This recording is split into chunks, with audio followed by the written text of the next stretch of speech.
Live football matches today. We can at Sky. At 3 o'clock we're off to Wembley as Sky Sports 3 hosts the third division playoff final between Northampton and Swansea. But at the same time, Kilmarnock face Falkirk. Sky Sports 2 will be at Ibrox for the Tennent's Scottish Cup final. That's followed by England versus South Africa at 5:30. Shearer and Co face the African champions at Old Trafford. That's live football all afternoon today on Sky Sports. A little closer to home, the unlikely lads take centre stage in the Scottish Cup final.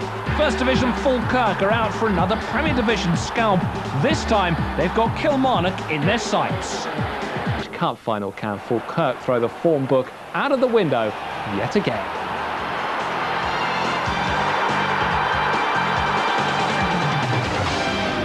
Afternoon here on Sky Sports 2 at 3. It's the Tennent's Scottish Cup final. Kilmarnock against Falkirk from Ibrox, and Paul Dempsey will be your host for that. Good afternoon, Paul. Yes, good afternoon, Julian, and everybody who'll join us later. This magnificent stadium is used to hosting major games.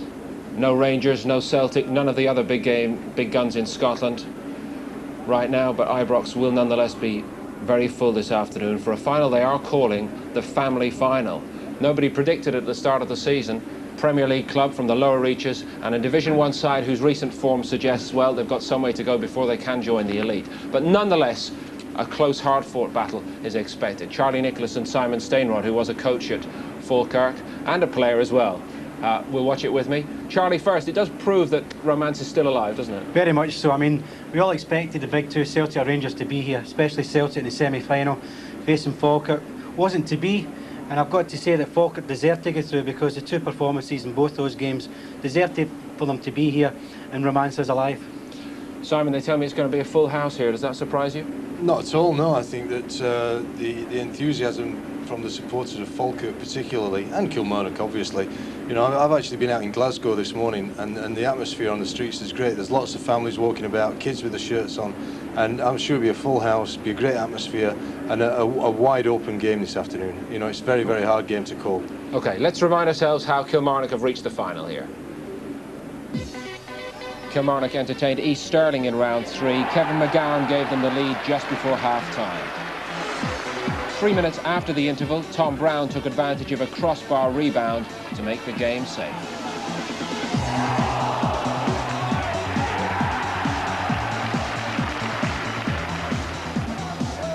At Clyde in the 4th round, a single penalty was all that separated the sides.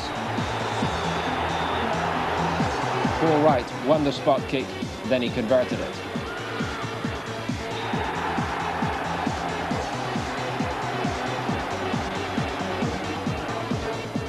The 5th round game against Morton proved the turning point in Kilmarnock's whole season. John Henry putting them ahead after a scramble. Top scorer Paul Wright made it 2.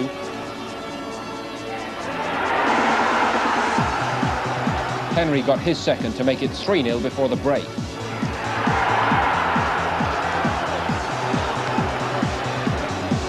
Mahood then pulled one back for Morton.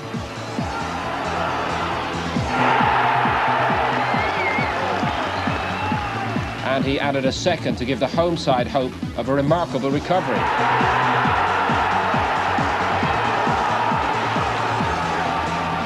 But Jim McIntyre eased Killie's nerves, restoring their 2-goal lead. And in the last minute, John Henry completed his hat-trick. Kilmarnock running out 5-2 winners.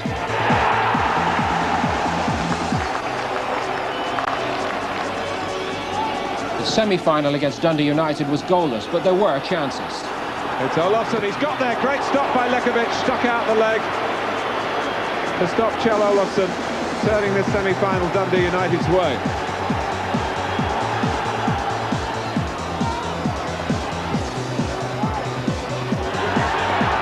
McGowan!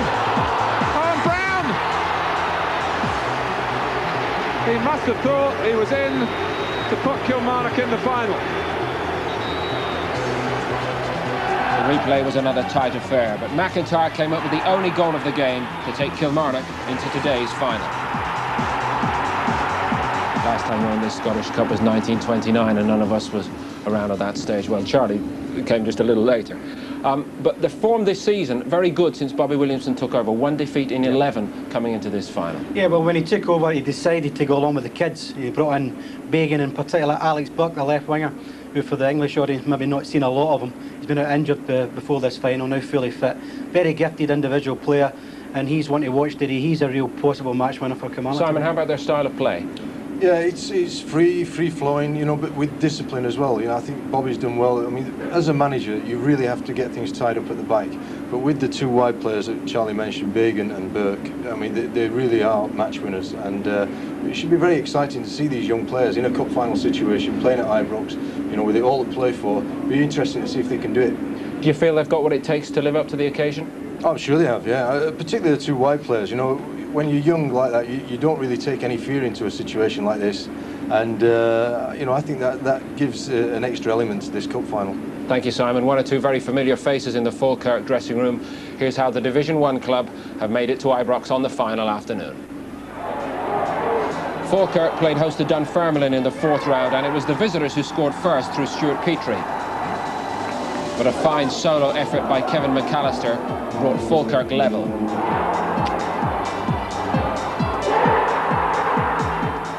And they completed their passage into the quarter-finals when David Hagan found himself in space inside Dunfermline's penalty area.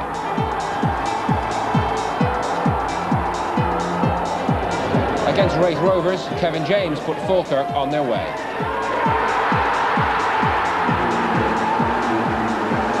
Hagan then converted McAllister's cross to make sure of Falkirk's place in the semi-finals.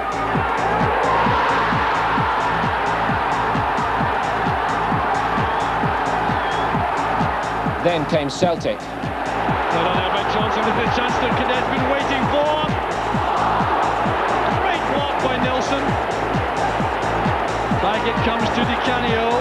Such composure. It's scored by Johnson. The breakthrough at last. McGowan now breaking on the right-hand side. Over James in the middle of this. And he is!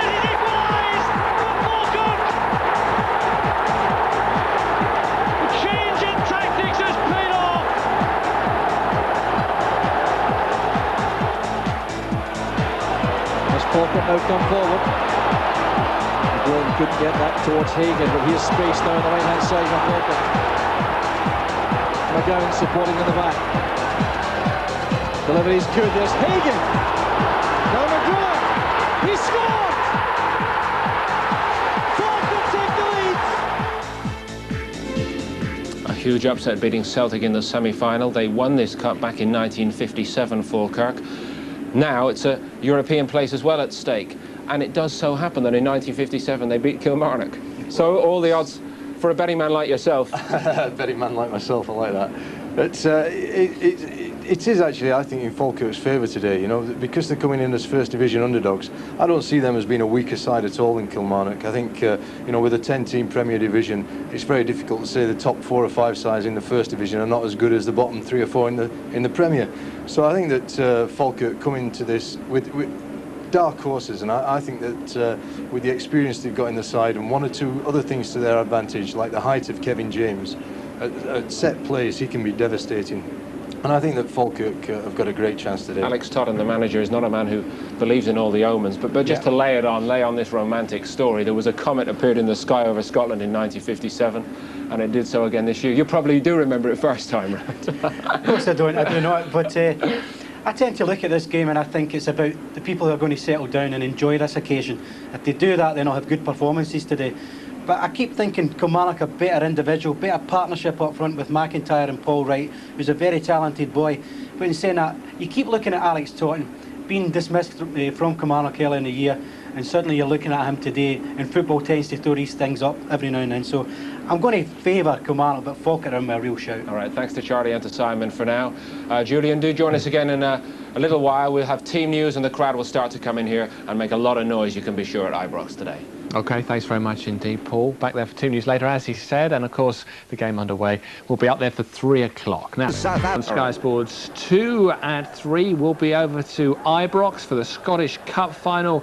Kilmarnock against Falkirk. The underdogs have their big day out, and who will pick up the prize there? Now to the back. Clock for that game, a place in Division 2 is at stake. Swansea against Northampton. And in Scotland, also at 3 here on Sky Sports 2, we'll be going to Ibrox, the Tennant Scottish Cup final. Kilmarnock of the Premier Division against Falkirk. Falkirk managed by Alex Totten, the man who was sacked by Kilmarnock back in December. What a story that is. That's all coming up a little bit later. These are pictures from Ibrox. It's the Tennant's Scottish Cup final. We'll be going over there for the full coverage in round about 3/4 of an hour from now. Kilmarnock against Falkirk for the Tennant's Scottish Cup. 2 underdogs, but the prize will go to one of them this afternoon. It is a repeat of the 1957 Cup final. It's one of those twists of fate should have it. That's coming up at 3 o'clock here on Sky Sports 2. Now, we've heard from the England camp ahead of this evening's game. Well, at 3 o'clock, Tennant Scottish Cup final is on. Kilmarnock against Falkirk. We can go back to Ibrox now, taking some more of the build-up with Paul Dempsey. Thank you, Julian. Building up very nicely here and filling out. The crowd will be filling up Ibrox to capacity. 50,000 followers of Kilmarnock and Falkirk. No Old Firm, but still a big game occasion here. Now, I believe just before the commercial break, you did see a shot of the skydiver landing on the park here. This was how that journey started, and it's a little rougher than our air trip up from London to Glasgow this morning, I can tell you. But yes, they did land on the centre circle in there. Wonderful day, perfect conditions, even for parachutists. Well, the sky may have come in on the cup ambitions of Celtic and Rangers this season, but for everybody else it is a carnival day, and they're laying on the style here nonetheless. We have a team from the lower reaches of the Premier Division and a Division 1 side in opposition, but it will be a carnival nonetheless. And they've been clogging the streets around this part of Glasgow for a few hours. Kilmarnock and Falkirk supporters both making it an afternoon to remember. Kick-offs at 3 o'clock. Charlie Nicholas and Simon Stainrod are here with me to enjoy this atmosphere, and it really feels like a unique family fun affair. Let's get the team news from Davy Provan. Yeah, Paul, both sides in good shape for the big one this afternoon, because apart from Neil Whitworth of Kilmarnock and Derek Ferguson of Falkirk, who've been out in the longer term, both managers able to pick from more or less full-strength squads. Now, Kilmarnock are in the home dressing room this afternoon, and it's Bobby Williamson's side that we turn to first.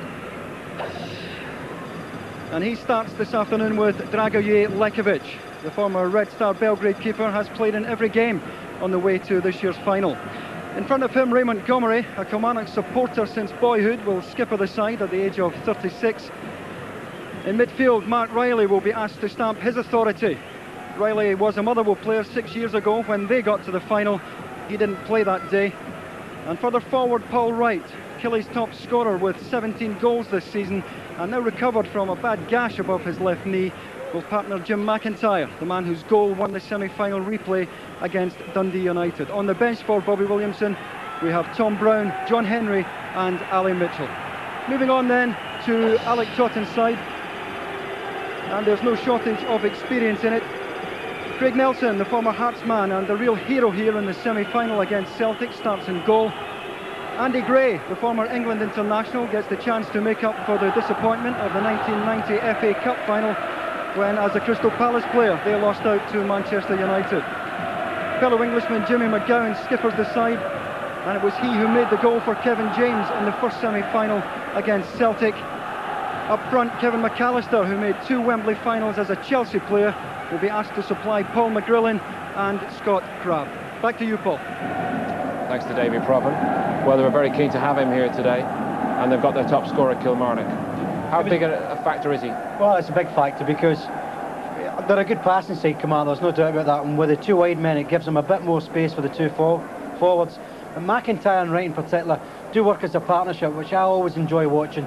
Good link-up play, both have good touches, and Paul Wright in particular, you know, he's got a great powerful shot, 16 goals so far this season. This is typical of him. Picks it up, no right to hit the target like that, but he's quality and he's always had it. not the best attitudes as a younger man, but got himself right, coming up now 30, and he's certainly in brilliant form this season. Simon, when he got this injury only on May the 3rd, did you think that was him out of this cup final today? Yeah, I did, and I'm actually surprised he's playing. You know, such short space to recover from a badly gnashed knee. It could be very dangerous, and you know, I think if I was a Falkirk defender, I'd be having a good look at that in the early stages of the game. Well, we did it on the Sports Centre during the week, actually. We got a good close-up look at it, and they did seem to have done an excellent job on the stitching, but there is obviously going to be that risk. Well, the problem, I've had something similar, and he has just above the knee.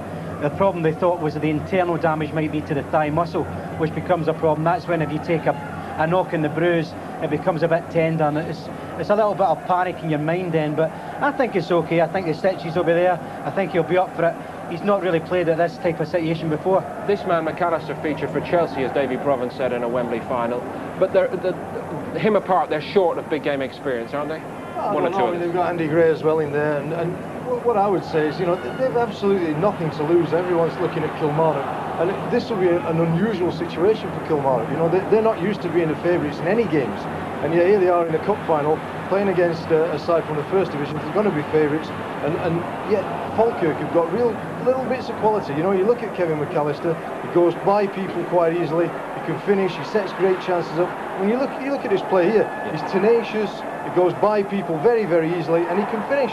You know, he's a quality player, and he will see this game as the crowning of his whole career. He's a big Falkirk fan. It's a great opportunity for him, and so this guy too, Andy Gray. Well, he must have felt that maybe days like this had passed him by, Andy Gray, after that great spell at Crystal Palace, an England cap, transferred to Spurs. Then his career seemed to go into terminal decline. Yeah, well, it's been hard for him at Falkirk, but to be honest, I watched him closely in the two semi-finals against Celtic, and I thought he was outstanding in the two games. Real hunger and desire to get back there. And it's interesting, this could be his last game for Falkirk today. He's talking about going to the big time, playing in front of bigger crowds. Falkirk will still be in the first division. He's a quality player, and I'm looking forward to seeing him today. Thanks to Charlie and to Simon for now. Julian, we did show you the skydiver that hit the target in the middle of the field, but we're going to take cover for about 20 minutes because one or two of them will be landing rather close to this end of the ground. We'll see you in a little while. OK, well, I hope they miss you, Paul. Should be a good game. Around about half an hour, isn't it, till kick-off Tennent's Scottish Cup final. We'll be back there again before they're underway.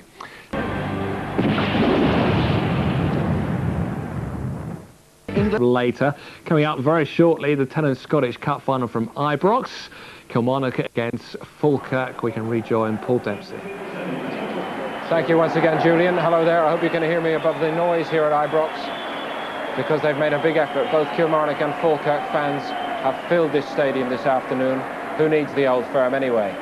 The last time these clubs met in a cup final was back in 1957.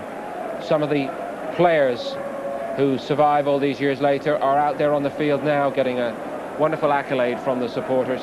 Falkirk incidentally needed a replay on that occasion, but they won 2-1. So what are the omens for this time round? Let's get a word with both of the managers. First up, Falkirk, former Kilmarnock manager, dressed today in the Falkirk tartan colours. Scottish football is on its best colours, of course, here. Alec Totten with Davy Provan. Well, Alec, how does it feel to be part of the big day at last? Because I know you've lost out at the semi-final stage quite a few times in your managerial career. Fantastic, Davey. I'm really very, very proud, and hence the reason I'm wearing the kilt, really, because it's a special day for me, and I'm wearing the Falkirk tartan. And the great thing, last sort of 7 to 10 days in Falkirk and outlying areas, everybody's sort of smile on their face, you know, and very, very happy. So that pleases me. And I said before that I'm delighted to bring the team here, because I think it's an achievement itself, considering the teams we've beat, like say Dunfermline, Wraith Rovers, Celtic over 2 games, Premier League side. So I said, irrespective of what happens, I'm very, very proud of the players, but we're only here for one reason, that's to take the cup back to Falkirk. What was going on in the town when you left there this morning? Oh, but a great send-off. Obviously, it was tremendous, you know. And so everyone was very excited, very happy, and it's great to see everyone smiling. Are you confident you can find a similar performance to that which was good enough to beat Celtic in the semi-final? Well, I hope so. Obviously, it's a new occasion for us and Kilmarnock. So, but again, it's all on the day. But we've got to stand in team spirit, and I think that was shown in the Celtic game especially. So we've got to have that today, because Killie's a good side. So we've got to be very special today to lift the trophy. Well, nobody knows more about these Kilmarnock players than yourself. Does that give you an advantage this afternoon?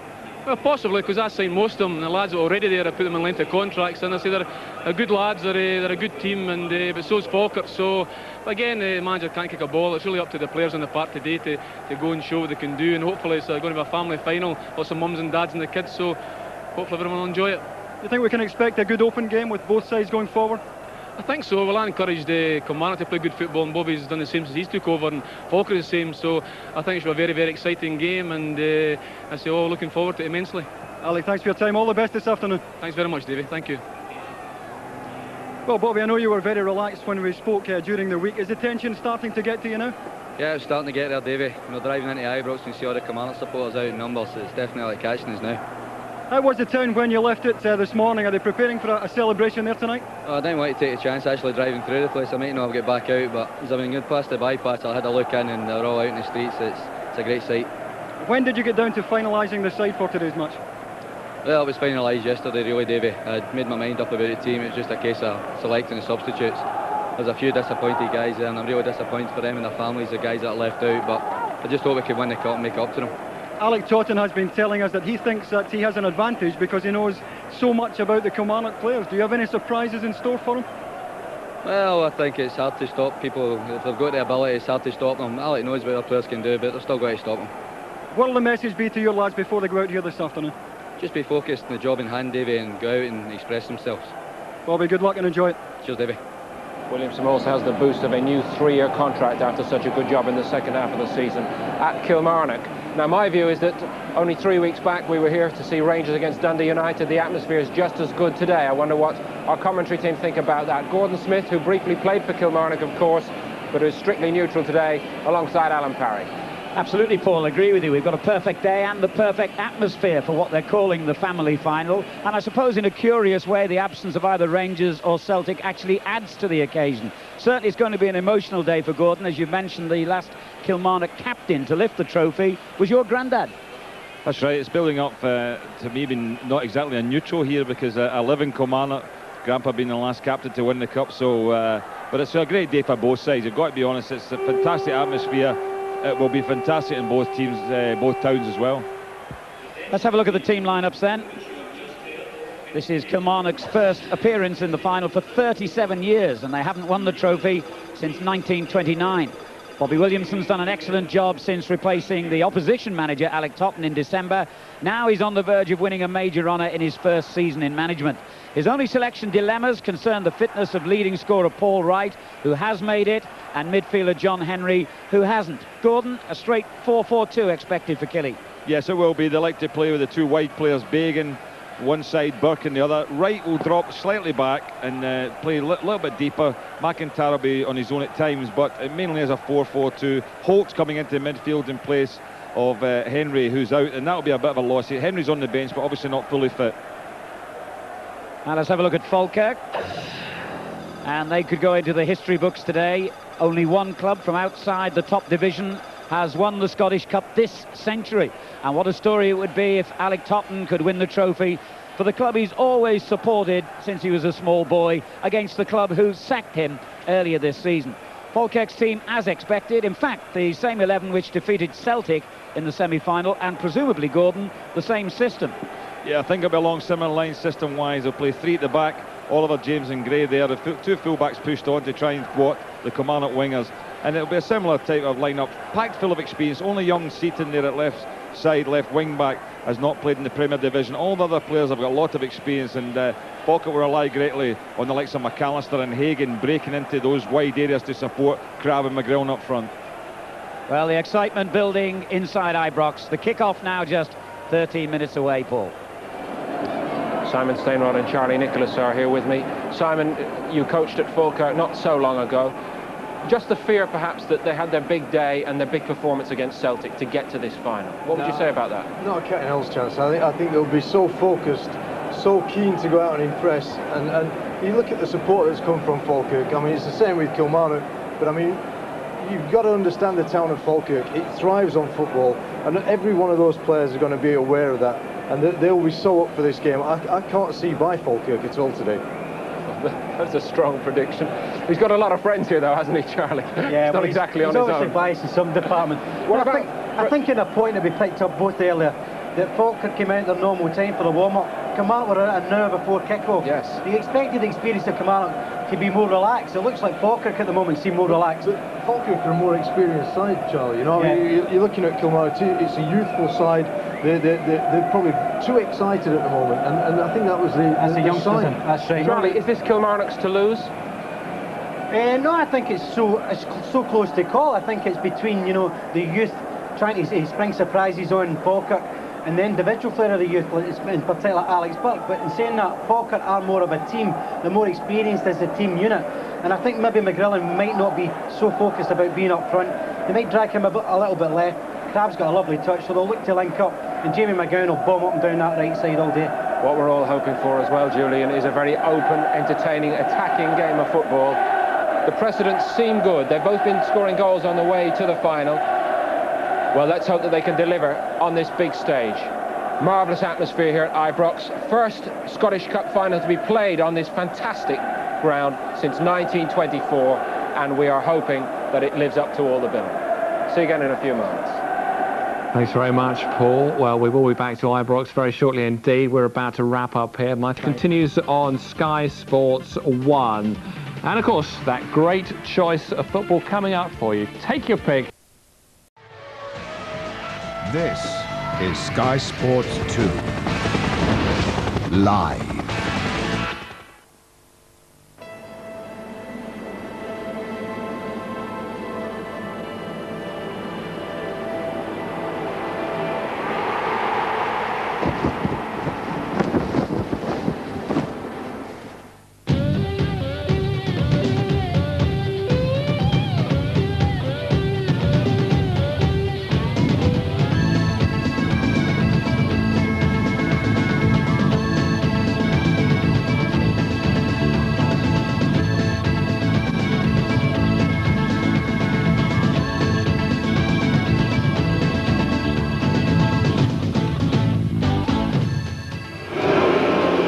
Football this afternoon from Ibrox, the 1997 Tennent's Scottish Cup final. And who needs the old firm? Ibrox is a sellout anyway.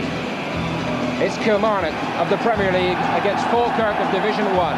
For both, a first final appearance in more than 35 years, and how they're setting out to enjoy the occasion.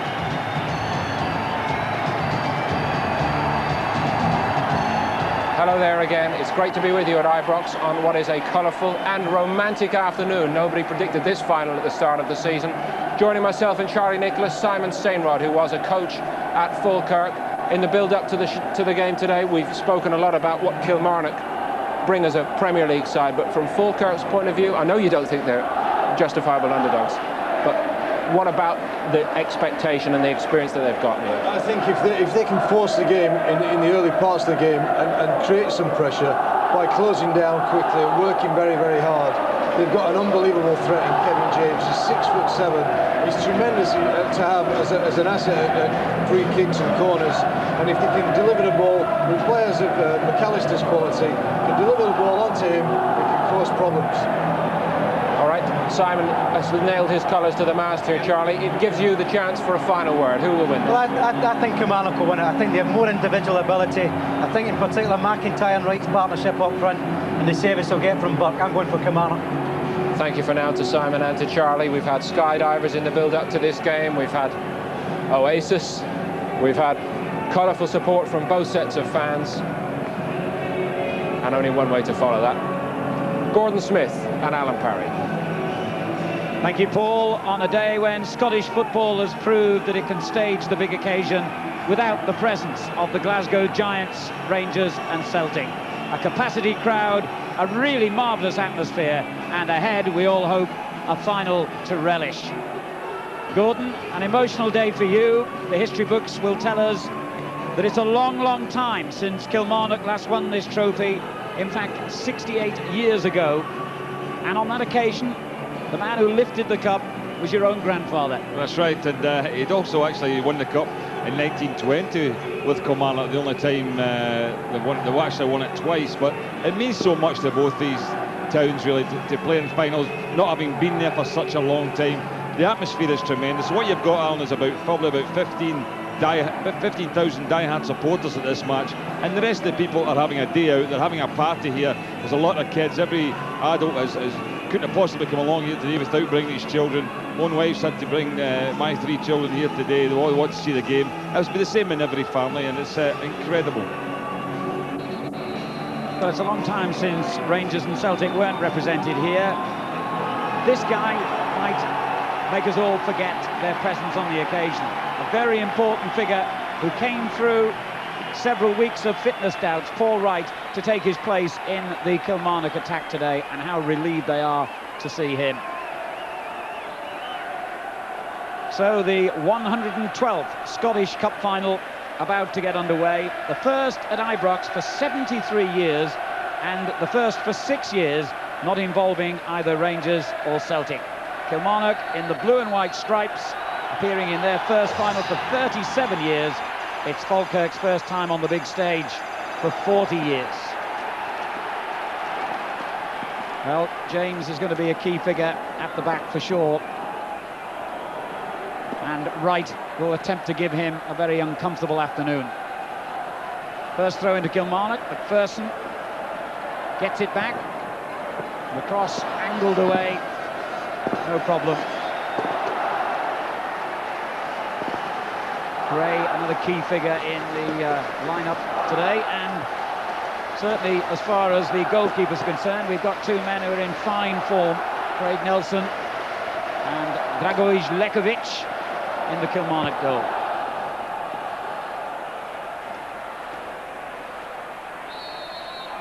And the first free kick goes Falkirk's way. The foul on Paul McGrillen, who scored the semi-final winner against Celtic. This will be interesting, Alan, just to see how they handle this, because they're throwing big Kevin James up into attack. 6'7" of them. They'll just throw this ball into the air and see how Kilmarnock defence can cope with it. Gray's free kick, but he'll have to be a little more accurate than that. Yeah, that's a bad ball. I mean, they would want to test Killie defence out right away. There's no point in sending Kevin James up there unless you deliver an accurate ball. Straight into the arms of the keeper. A bit of a waste there, really.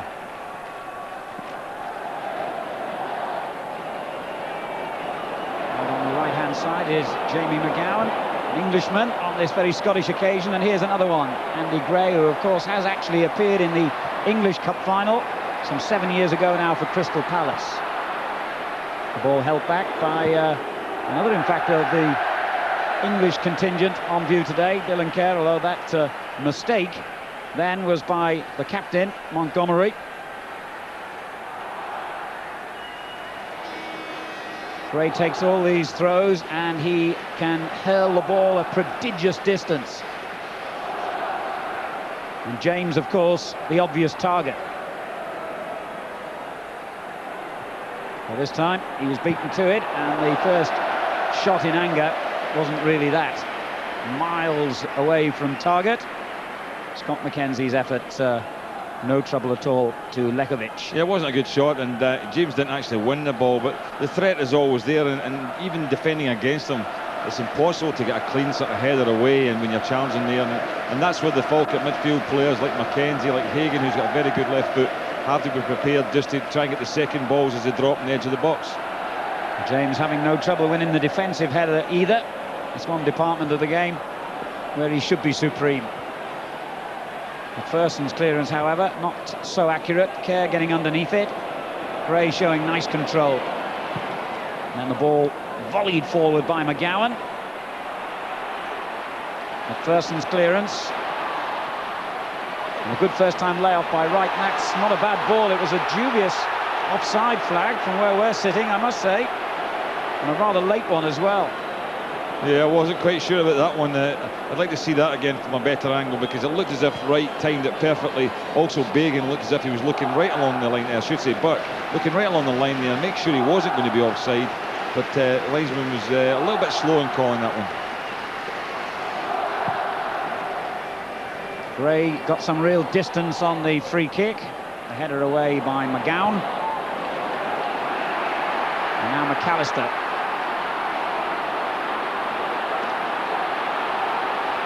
Oh, beautiful skill. Now then, a very confident appeal for a penalty as Crabb went down, but the referee, Hugh Dallas, just waved play on.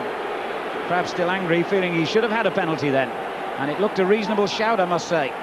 Yeah, I think he was bundled. The ball's played and he tries to just hold up on his feet, and bundled back. There's not a lot in that. Looks like he gets stuck under his feet, and it would have been very, very harsh. And I don't think the referee wants to give anything dubious at this stage of a match. And Andy Gray enjoying a little conversation and a little break as he prepares again to deliver that huge throw.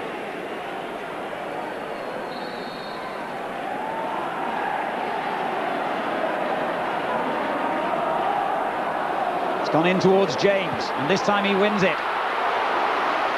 Well, we've already seen in the opening few minutes here the extent of the problems that Kevin James is able to cause.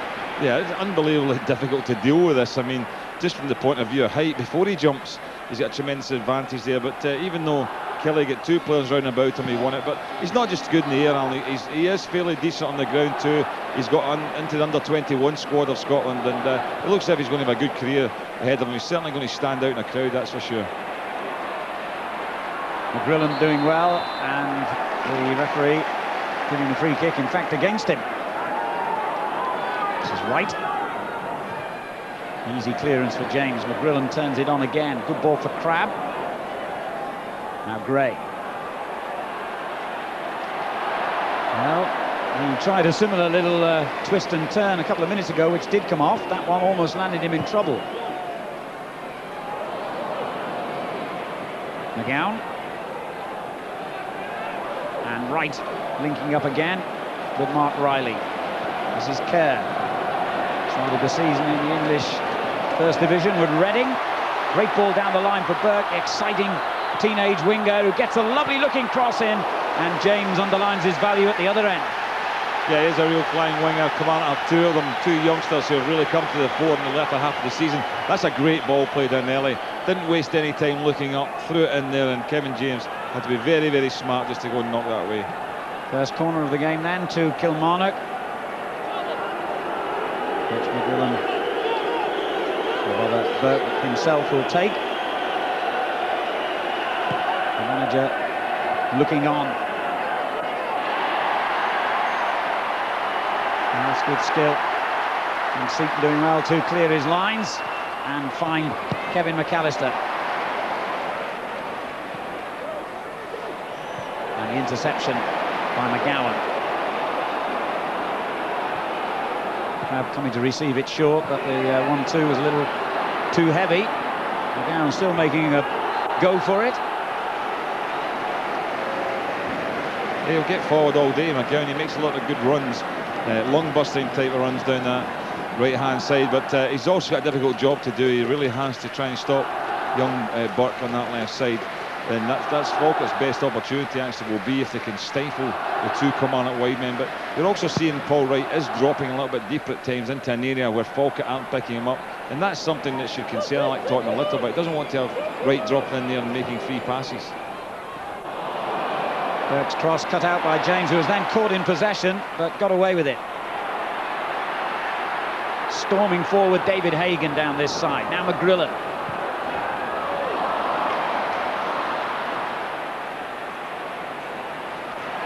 Confident football by Kilmarnock. They got out of a difficult situation very impressively then.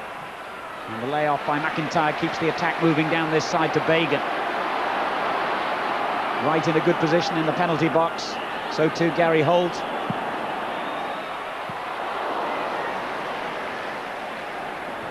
Riley. McPherson. McIntyre doing well to pull it back. Yeah, good little move there from Killie. All started with a good play on the right-hand side. They got Bagan in the game, and that's a good flick in there, McPherson. Terrific little angled run from McIntyre. Took a good first touch, but no power on the right foot. Naturally left-footed player, and didn't quite screw it across goal there. But even if he had got a good cross in, there actually was nobody in the box to support him. So neither goalkeeper has been seriously troubled in the opening 9 minutes here, and the only real incident of note, I guess, was when Scott Crabb claimed a penalty. Now Burke again showing his pace and control down that left-hand side, and the cross, an easy one in the end. Craig Nelson playing in the cup final in his first season with Falkirk, and indeed has played in every round of the competition this season. An excellent game in the semi-final and the replay against Celtic. Well, that kick wasn't too clever. Holt getting it straight back. And James wanted his keeper, I think, to come and claim that one.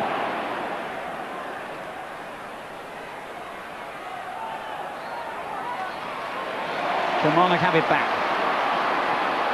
Fagan sliding it on, and the return ball by Wright almost had Falkirk in trouble, and in the end it took the interception of McGowan.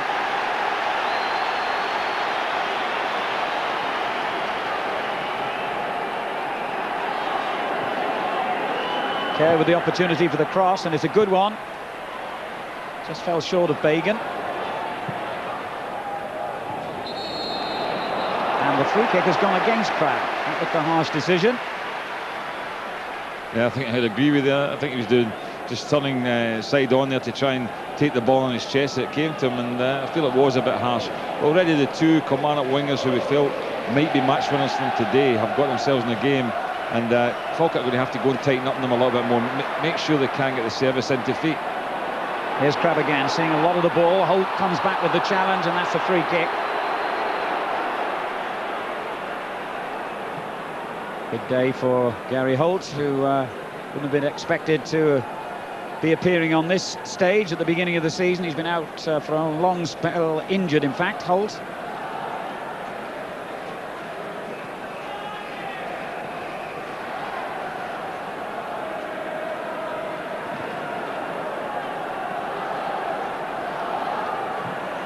Gray's free kick, the formula as before, but James beaten to the header this time. It comes out to McAllister. Talented little footballer, and the cross has caused a problem for Kilmarnock, who have conceded the corner. But that's the strength of McAllister. He is tricky. He can turn onto either foot. That's a right-footed play, but look at this. No qualms about getting onto the left foot, throwing in a very quick cross. That's a dangerous one too. That can go anywhere if a Falkirk player gets a head to it first, but they've got the corner, and James will be up again. A poor delivery. Ball coming out to young Seaton, and offside. Good save anyway by Lekovic, who of course had to deny Crabbe. Haven't seen the linesman's flag. Yeah, he was offside, Alan, but the good thing from Crabbe's point of view there, it's a bit of practice. Look at this, he's just off as they move forward. Watch this, he takes a quick turn. Oh, you don't see it, but he takes a quick turn there and fires in a good shot. So he'll be happy with getting the practice. There's Alec. Alec must have a night out tonight after this. He's wearing his kilt. Very patriotic attire. For the man who, of course, managed the opposition earlier in the season. What an ironic day this must be for him. Signed most of the opposition players as well.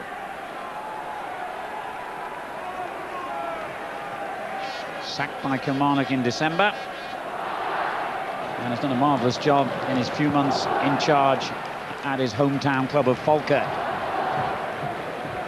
It's interesting, like Totten said, he's not really bothered about the fact that he was sacked, but no, what a great position to be in when you've been sacked by a club in December and you come back to face him a cup final in May. What a new opportunity it is. And the side have settled pretty well here, and that challenge on Seaton will certainly earn them a free kick, and might indeed earn a yellow card here. Referee having a word with Montgomery. I think he's going to let him off with a warning. Reckless challenge. Watch this. I mean, he's playing it away, and he's just followed through on young Seaton there, and I don't think it required a booking, but it certainly required a ticking off.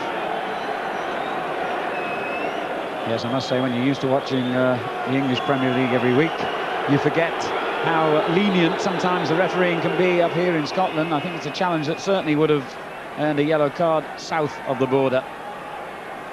We're much tougher up here, Alan, as absolutely. You know. Gray's free kick, angled towards James. That was a high boot, and indeed the referee has given the free kick to Kilmarnock. Mackenzie going in, studs showing. Yeah, I don't think so much the fact it was high, it's just the fact it was the sole was up there. I think if he'd gone normally for it, they might even have got the free kick, because the head was going down into that ball, but once you put your foot up, showing the sole of your boot, it's an automatic free kick. Gray climbs well, but it's gone straight to Holt. Tries to feed Burke on the left. Good interception by McGowan. And McAllister.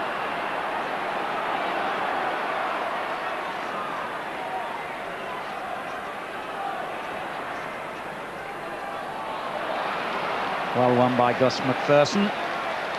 One of the long-serving men in this Kilmarnock side. 6 years, over 300 games for the club, the right back.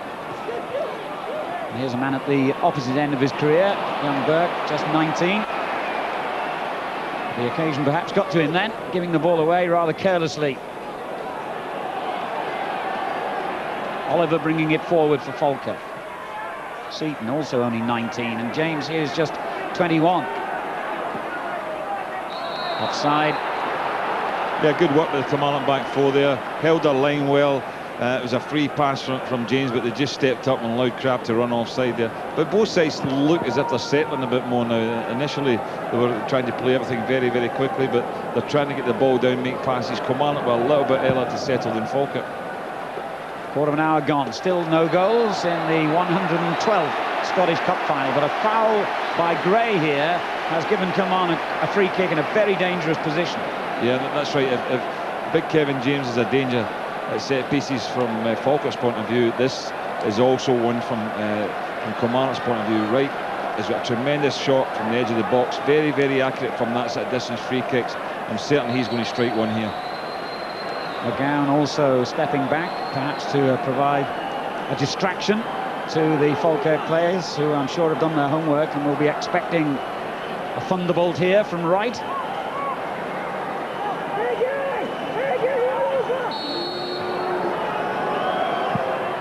Well, it wasn't exactly a thunderbolt, and it wasn't on target. No, he tried to just curl that there, get a bit of pace on it, but he didn't get it up and down quick enough. Look at that, it's always rising, always going wide. He won't be that happy. I mean, there's got to be an argument for him in some ways about being a bit rusty, actually, Paul Wright, because he's out since that injury he got against Dunfermline. He's been out for the last 3 weeks, didn't train for about 2 of those weeks, and has just made this cup final at the last minute. There's Holt, another man whose place in the side today is because of injury to Henry, and he's making the most of it. Should have done better with the cross, though.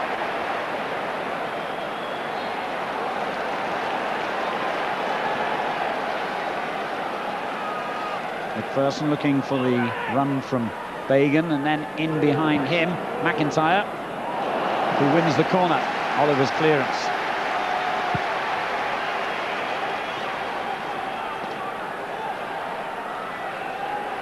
Well, they don't exactly have the aerial power of Kevin James, but watch for Kevin McGowan, the Kilmarnock centre-half, who's come forward here and being watched, in fact, very closely by Kevin James. The two number 5s in direct opposition here.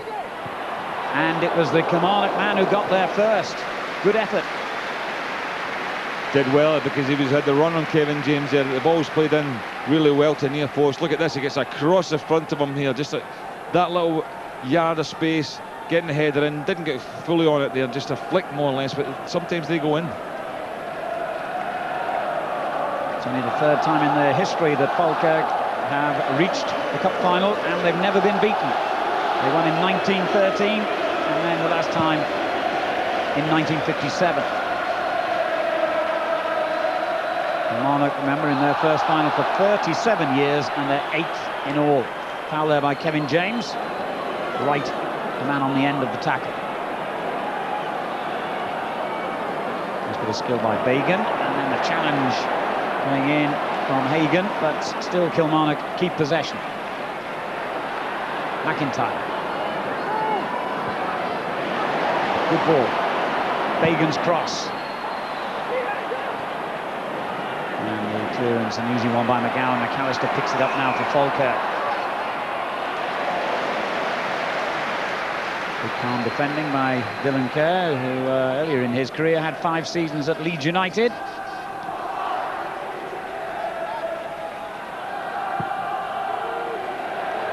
A careless ball there by Gray. It's not the sort of day to give away possession so cheaply.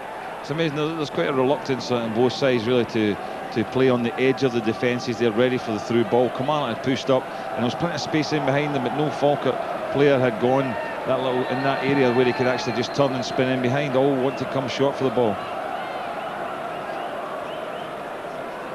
There's McAllister again for Falkirk.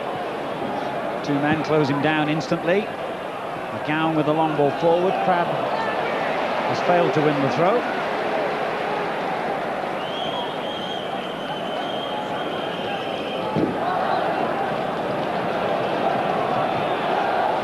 finishing 7th in the Premier Division, although of course they flirted with relegation for long stretches of the season. They did have some outstanding results at the end. Indeed, they finished with only 1 defeat in their last 10 League and Cup matches. Gray getting himself in bother with referee Dallas here. Andy Gray making what could be his final appearance, it seems, for Falkirk. He's expressed a desire to move to a bigger stage, as he calls it, than the First Division, and it looks as though he's going to be allowed to have his way. But not by the referee that time. Kerr's free kick. Holt couldn't quite get there, but Kilmarnock happy to get the throw out of that.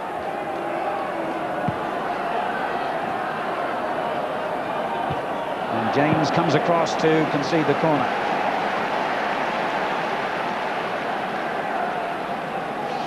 Well, on the previous corner, he was comprehensively beaten by Kevin McGowan, so he'll be on his toes. He'll know what to expect this time.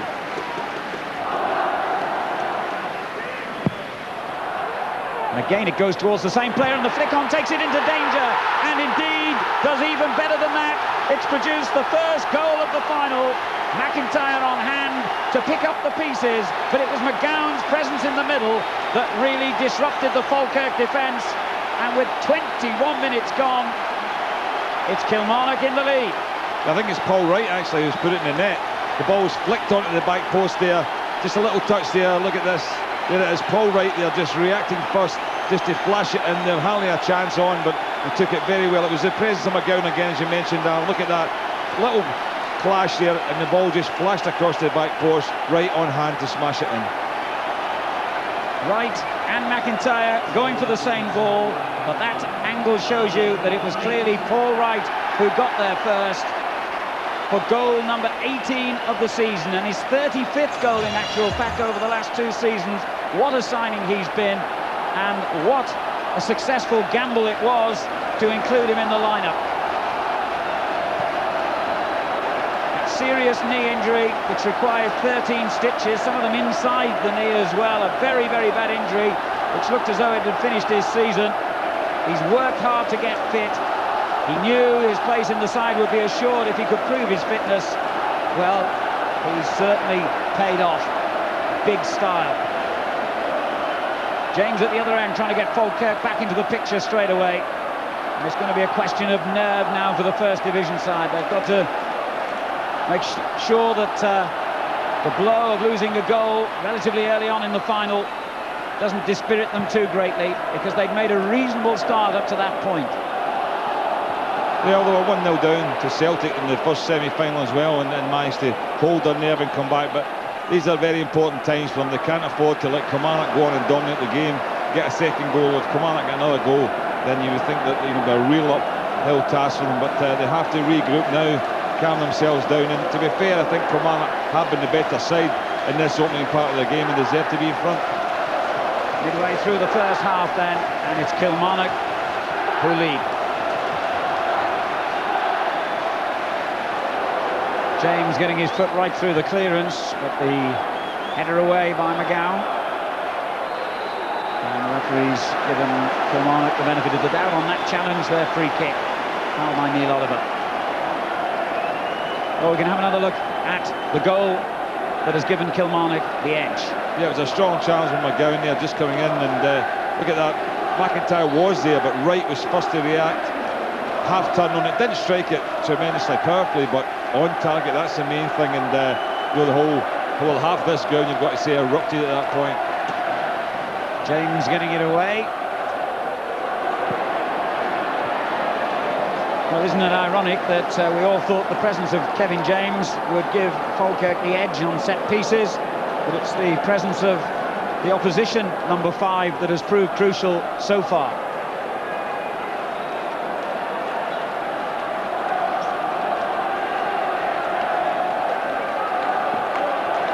Holt winning it back for Kilmarnock. Wright, the goal scorer. McIntyre, lovely little ball for Bagan. Gray met the cross well, but he's dwelt a little too long on it, allowing Burke to come in and force him into the early clearance. Yeah, he did dwell on that a little bit long there, and he was lucky to get away with it, but good play again. Killie once again getting into those wide areas, Bagan and Buck both getting wide, both able to get crosses in this match, and they've been causing Falkirk problems from those sort of areas, and I did feel at the start that if Falkirk could tighten up on the wingers of Kilmarnock, they have a real chance, but they haven't managed to do that. They haven't gone there, and there's Alec Totten out just now trying to stir his troops up, get them going, because he knows that they've lost that bit of initiative in this match.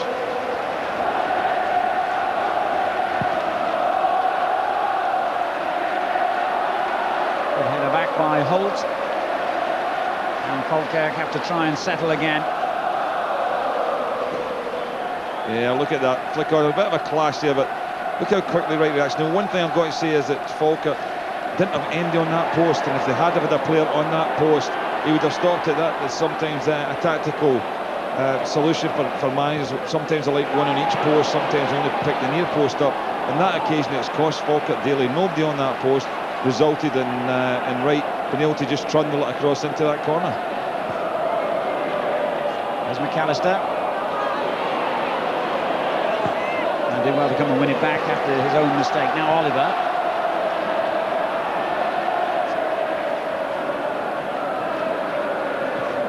Seaton finding Hagan. But Hagan has to go across his own territory. There was no target up front really for him to hit. And then when the ball was delivered long, it was inaccurate.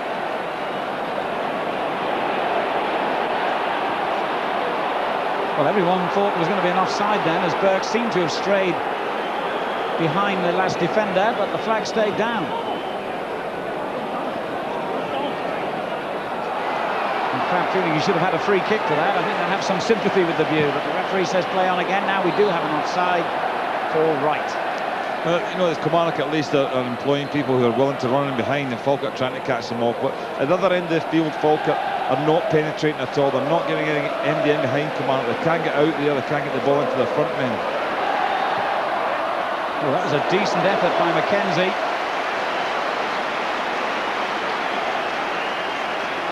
Let's encourage the Falkirk fans a little more. Easy save though for Lekovic. It was a good strike though from distance, and they haven't had too many efforts on goal. We saw the shot after the offside one from Crab, and then there's another strike there, but as I say, they're not getting the ball into the front men, they're not holding it up and getting in behind the Kilmarnock defence at all.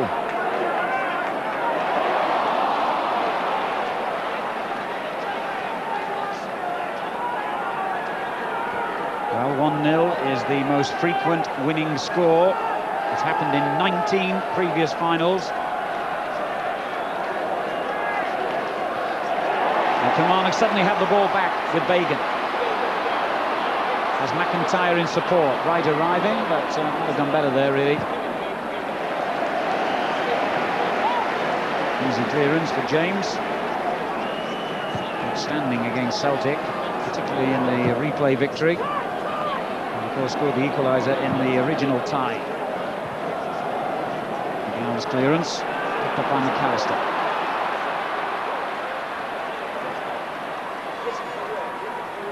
Ruins layoff.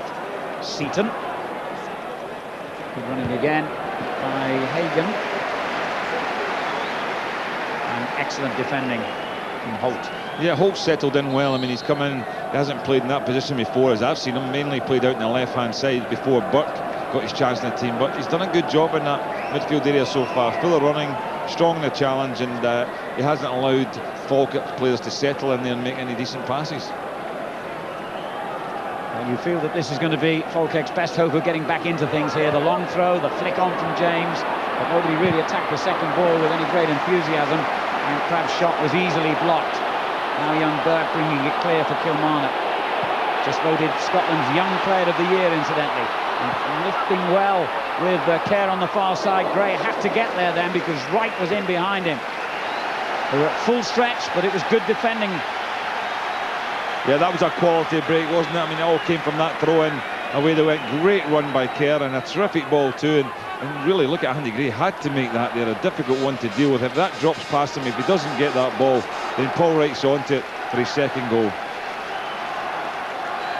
Well, Falkirk have been having real problems with these corners. It's an in-swinger this time, and it gave them another problem. Holt got the shot in. Oh, blocked as well by Hagan. He still keeps possession. And Kilmarnock get the throw.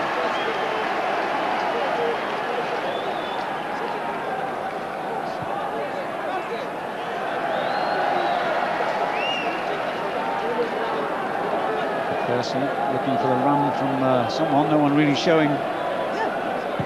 But in the end, it was a well-worked routine. Bagan getting it back to the fullback. Good cross, good firm header clear by Oliver. Great work again. I mean, Pearson's doing really well there to come and join in, took the pass, but look at his touch here was excellent. This skipping over this challenge. It was a heavy challenge. Didn't deliver the best of balls. It had to be dropped, I think, to the back post or else cut right back. But nevertheless, Killie well on top here, creating far more opportunities than Falkirk. And it was Burke's corner on this side that led to the goal a few minutes ago, and this time Kevin James had to get there ahead of McGowan. And the cross coming back into an awkward area. Kilmarnock really getting on top now. 15 minutes of the half remaining. There's another nice ball down the line for Bagan, and Kevin James with another timely clearance. To be honest, Alan, at this stage of the match, with half an hour gone, there looks like a division between these two sides. Kilmarnock are crisper about their play, their passing's better, they look stronger. And threatening here through Burke. Terrific effort.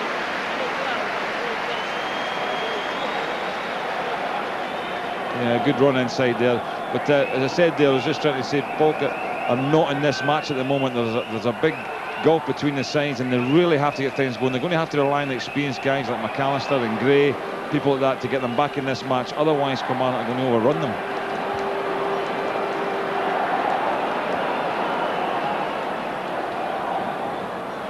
Seaton getting it back to James.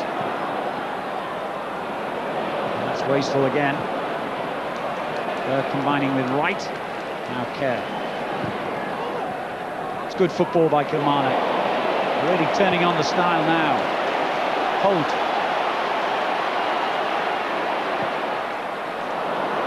Rather a hash of what had been a really attractive and skillful build-up.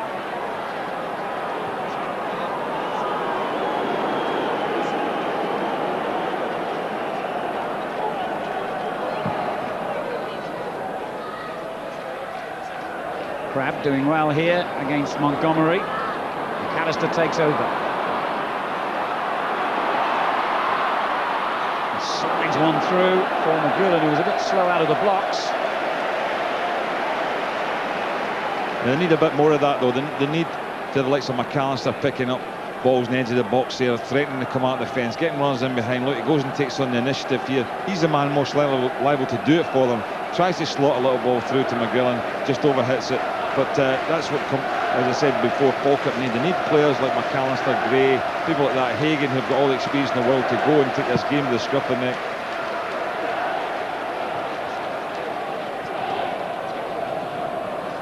Little nudge there by Seaton, spotted by the referee.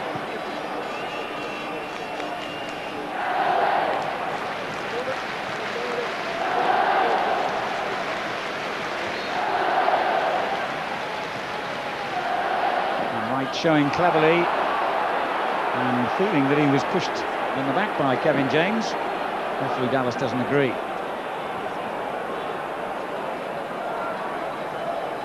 There's a real warhorse ball rise. He relishes the physical stuff and has a very neat touch to go with it.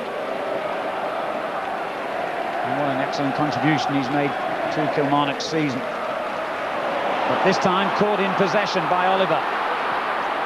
Kerr got there just ahead of McAllister, though. McGowan doing well to win it back. But now right for Kilmarnock, a lovely ball for Burke. McIntyre making the run in the inside left position. Kerr providing the overlap. And doing really well to force the corner. Andy Gray, the defender.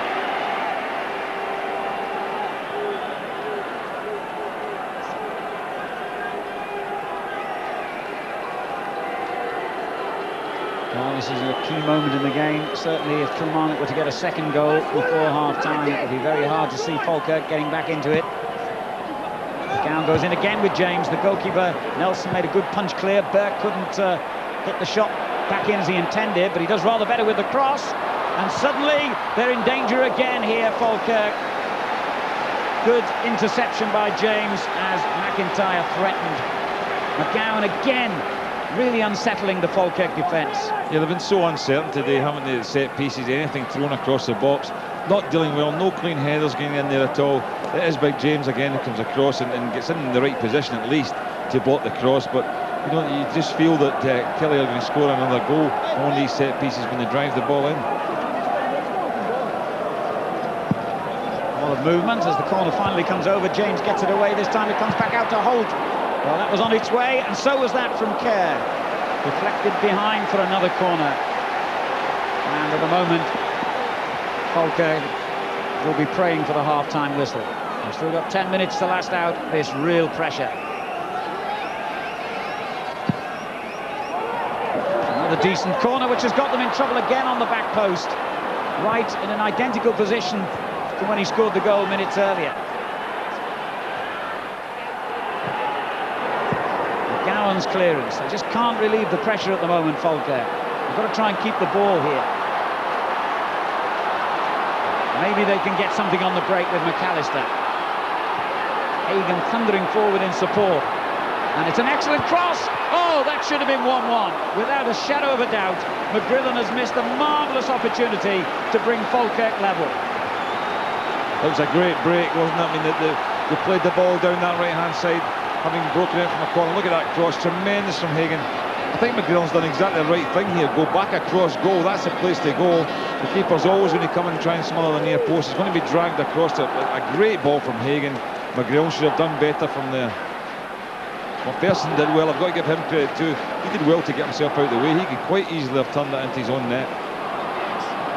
McGrillen, the man who scored the semi-final winner, of course, in the replay against Celtic. That could have been another moment of glory for him. What a different complexion that would have placed on the game. Foul there by Kevin McAllister. 8 minutes to half-time. Kilmarnock still lead 1-0. Paul Wright, the scorer.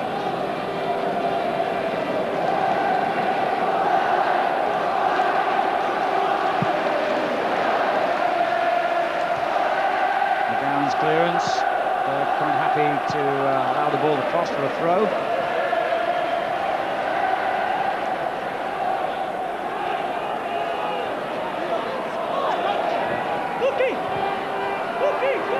Back defending.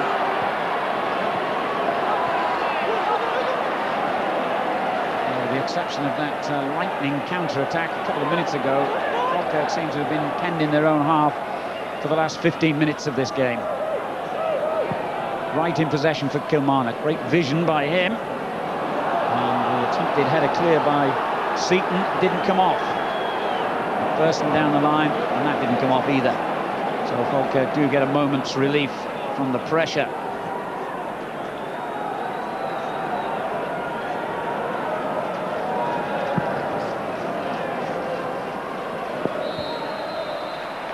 Well, the referee's taking a harsh view of Scott Crabb's contribution today. That's about the fourth free kick that's gone against him. For backing in that time. And Alec Totten not at all pleased with the way things are going for his team at the moment.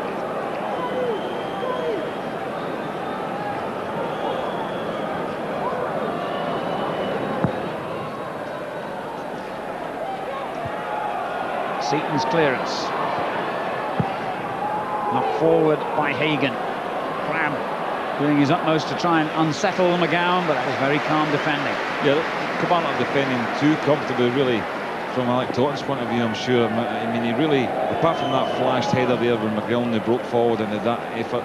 In general build-up play, they're not creating anything. Oliver climbing all over Jim McIntyre then, and the referee's actually given the free kick to Falkirk. They'll be very relieved about that. Yeah, I don't know if there's much in this. I'm not sure that how McIntyre can be actually fouling there when the ball, he's watching the ball and the players behind him, and I think a little bit unfortunate to receive that decision. It looked to me as though it should either have been a penalty or play on there. Certainly not a free kick for Falkirk, who've given the ball away again. Come back well by Oliver. Here's Gray.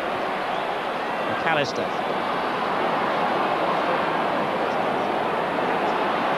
Well, he loves running at players, and he does it to great effect at times. And he looks perhaps the key to Falkirk getting back into this game. I think he is. He's trying to stiff things up. He's getting the ball. He's trying to create things, but there's not enough support round about him.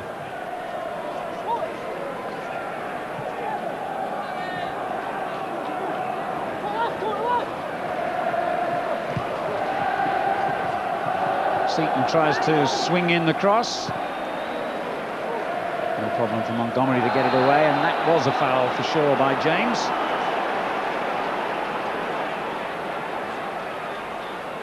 I think one of the problems that Falkirk have had, Alan, is the fact that they've got 3 players at the back. McIntyre's been playing virtually on his own up front.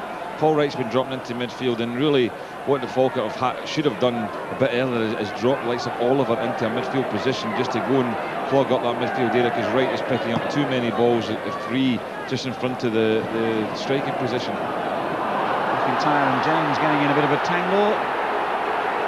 And the verdict is goal kick.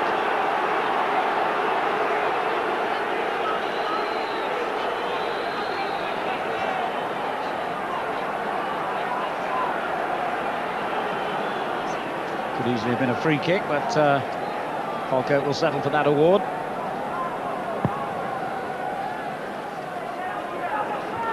And that certainly was a foul on Crabb, who'll be very relieved that this time the whistle has gone in his favour. He hasn't had too much luck with the earlier decisions from Mr. Dallas. There was no doubt that that was worthy of a free kick.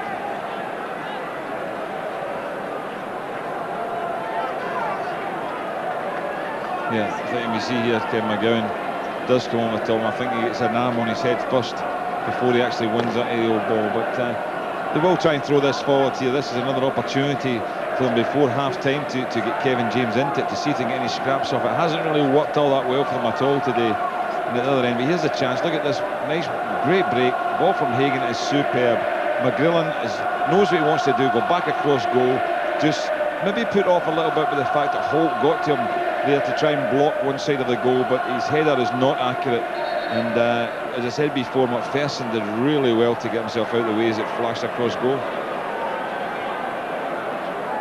Is this Falkirk's opportunity to get level before half-time? It's gone straight over the head of James. And Hagan, who's proved his ability to cross the ball accurately from that flank, keeps possession. Oliver looking for Crabb. The interception by Kerr. Burke completes the clearance. He's got a skill from Gray, who gets the opportunity to go forward. Referee gave the free kick when he should definitely have allowed play to go on there. I think he acknowledges that himself. Yeah, I'm sure he's apologising for that. And sometimes happens with referees. Apologise? A referee? Yeah, he might have. I felt he looked as if he was there, but I think just wait a split second. They should really do that. McAllister horrified, but perhaps something will come from the free kick as James gets up well.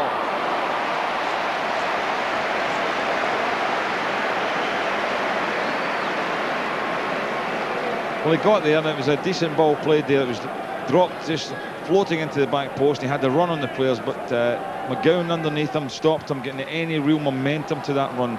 Consequently, no power in the header.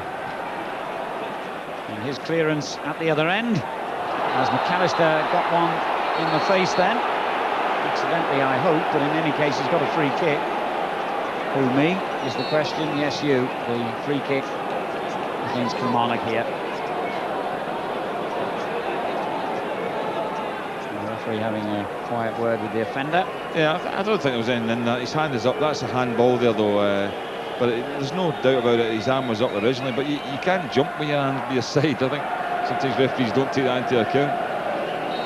Well, Williamson anxious his side get through the final 60 seconds of the half without conceding here. McGowan.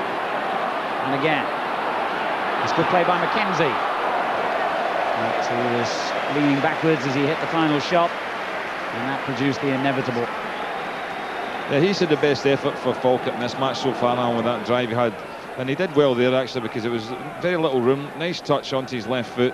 And, you know, just guided a little bit, leaning back, trying to curl it. But they haven't had too much, really, to trouble Lekovic today at all.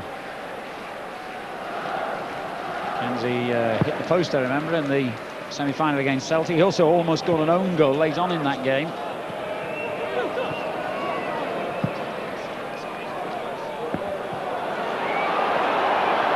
So half-time has arrived. We're now in stoppage time.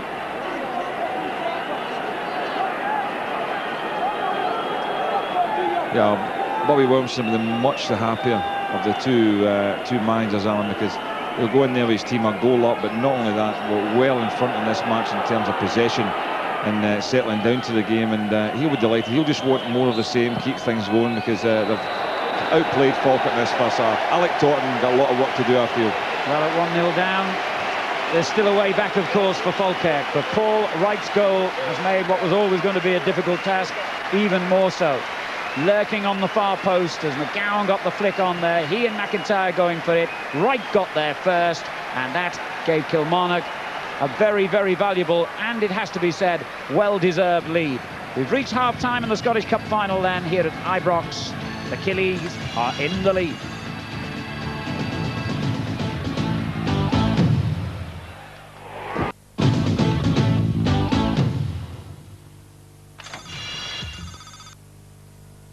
British Lions Tour of South Africa, 7 o'clock, Sky Sports 1 tonight.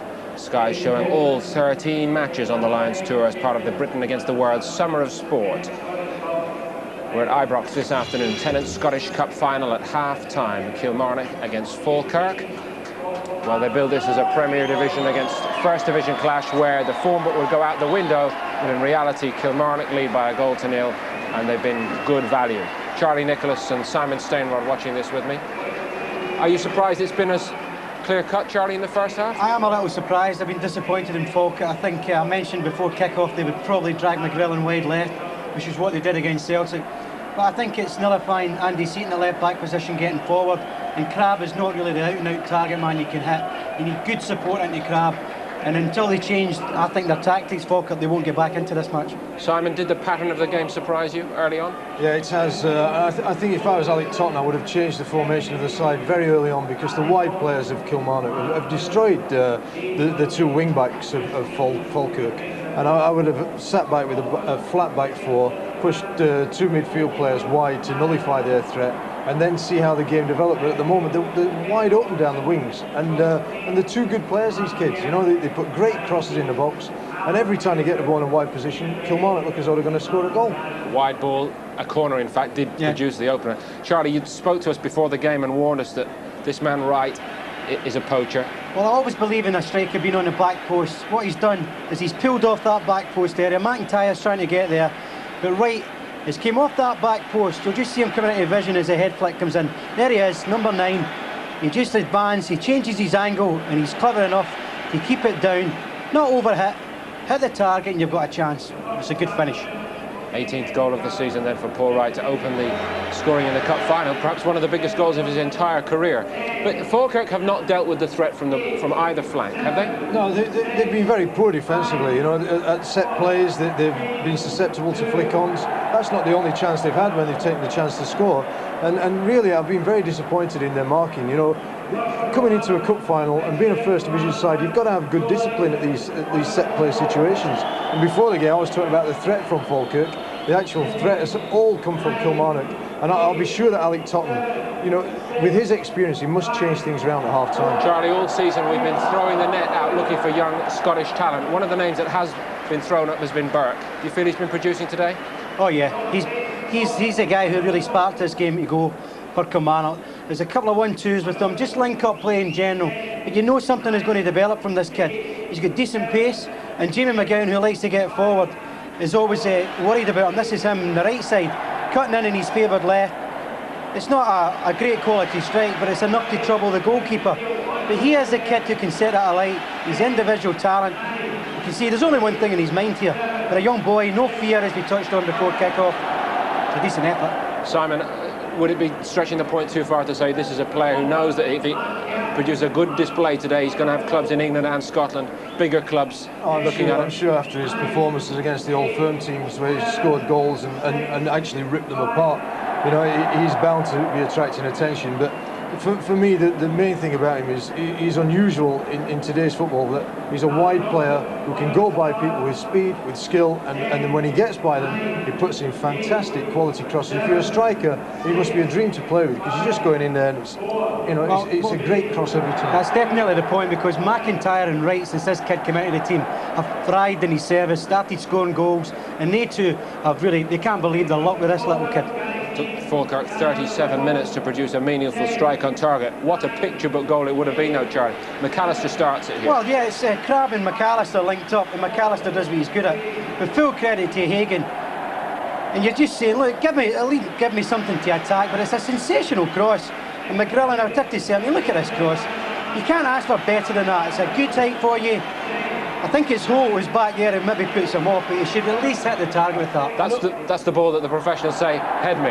Yes, it's a good morning goal. That's the kind of ball I was talking about from Alec Burke. You know, that's the kind of ball he produces all the time. But I mean, if you're a striker, you're a centre forward there, and you're worth your weight, then you're going to put that in the back of the net. I know on commentary they were saying that he looked to knock the ball back across the goals. I mean, really, you see that coming in, and your eyes must be massive, and you just got to bury that. It's a tremendous opportunity in a cup final today. If you're ever going to get a chance to score in a cup final, that was a chance for Paul McGrillen. There was another moment for Falkirk just before the break where Kevin James got involved. Getting on a header on the end of that free kick. So there are signs of hope there. Yeah, there are. What I think Kevin James needs to do is he has got to be the one that's going to get his head to the ball, but he's always trying to score the goal. What he wants to do is get his head to the ball and knock it back for other players, because he's so heavily marked, but he's always achieving that. He will get there first. When he gets there, he's not going to be the one to finish. He's got to be unselfish, knock him back across the face, and let someone else come and finish. Thank you, Simon and Charlie. Well, Falkirk trail by just 1 goal at half-time here. That must be good news for them after that first half display. Kilmarnock and their fans may feel as though they'd be looking for a bit more of a cushion. We shall see. Second half comes in just a few minutes.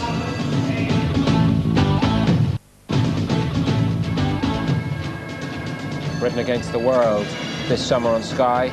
And midweek, Wednesday, 2 o'clock, the Lions' second match of the South African Tour in Rugby Union, live on Sky Sports 1 from 2 p.m. There are highlights that night as well, incidentally, and the rest of the tour. This is the Tennant Scottish Cup final, live from Ibrox. Kilmarnock against Falkirk. Kilmarnock lead by 1-0 at half-time. Maybe they feel it could be more. Teams are on the way. And just a quick thought before we go back to commentary from Simon Stainrod. How do Falkirk change this around? You've really got to go with a flat back four, play 4 people in midfield to protect the fullbacks, because the wide players, Bagan and Burke of Kilmarnock, I mean, they've destroyed Falkirk in the first half. And really, Alec Totten must be very, very pleased to get his side back in there. Only 1 goal down. Coming out, if you've restructured, reorganised, you could go out there and play with a little bit more confidence. But they also need to sort something out up front. The 2 forwards for Falkirk have been a disaster. The ball's not been held up. Really, you've got to look to do that. And Charlie, just a brief word from you, please. Yeah, I would push. If he's going to stay with Andy Gray at the back, I would push him further into midfield, get McGrillen supporting Crabbe, and then maybe look for the big Austrian to come on later. Thanks, Charlie. And back to commentary from Gordon Smith and Alan Parry. Thank you, Paul. And another Paul, of course, Paul Wright, the man with his name on the score sheet. Will that be the goal that takes the cup to Kilmarnock for the first time in 68 years? Well, the next 45 minutes will give us the answer to that question.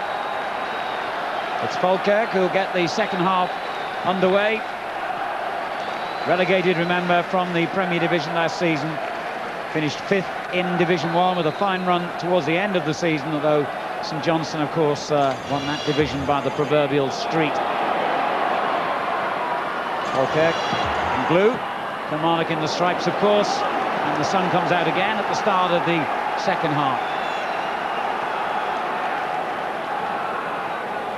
Well, 6 years ago, when we had the previous final, not including Rangers and Celtic, we had a real thriller when Motherwell beat Dundee United 4-3 after extra time. I'm not quite sure we're going to run to a similar scoreline today, but if Falkirk can get a goal here, we could be in for excitement. Gray looking for James. And they've defended those long throw-ins and indeed the free kicks and corners pretty well, haven't they, Good?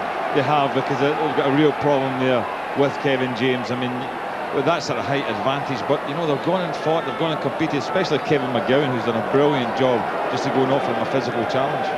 Well, he's got to do the same thing again here.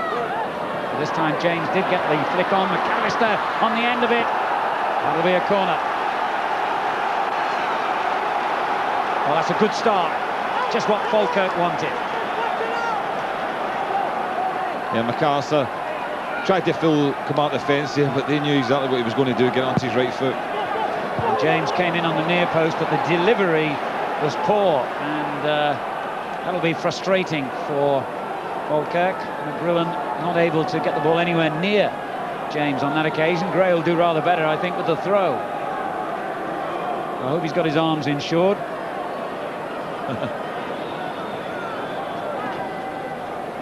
Terrific one. James got the flick onto the back post as well. McGrillen's there, and that must have been close. Yeah, it wasn't an easy one to hit. It was actually gone past him, and he's trying to hook it back the way. But once again, the presence of James, and the Falkirk started this second half well. Alec Totten's obviously got them fired up. He got the flick on there, but look, McGrillen's got to let it run past him first, and almost hooking it over his own left shoulder, and that's never an easy one. Thundering clearance by James. Crabb pursuing it, and Kerr defending well for Kilmarnock. But Falkirk have a throw, and they really have made an upbeat start to the second half here.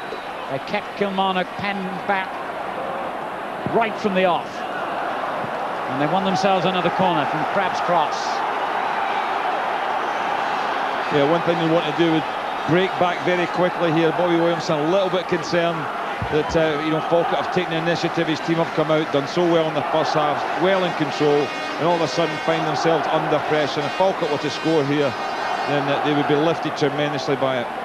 James makes his run towards the near post. McGowan in behind him, but there'd obviously been a foul by James, I assume, or maybe it was Crabb, somewhere hidden in the pack. Free kick anyway.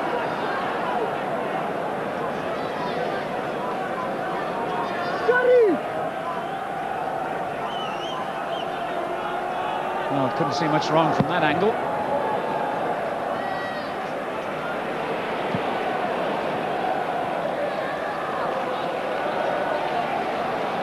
Alec Totten said before this match that the people of Falkirk have been waiting 40 years for an appearance in the final.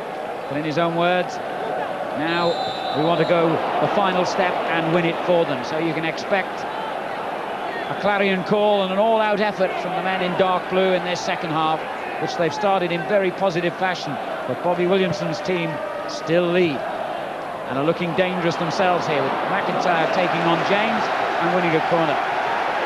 It was a good little flick from Paul Wright there, and McIntyre took his first touch, but then the ball obviously had forward spin on it and it spun away. James taken by surprise, but all he could do was hook it for this corner.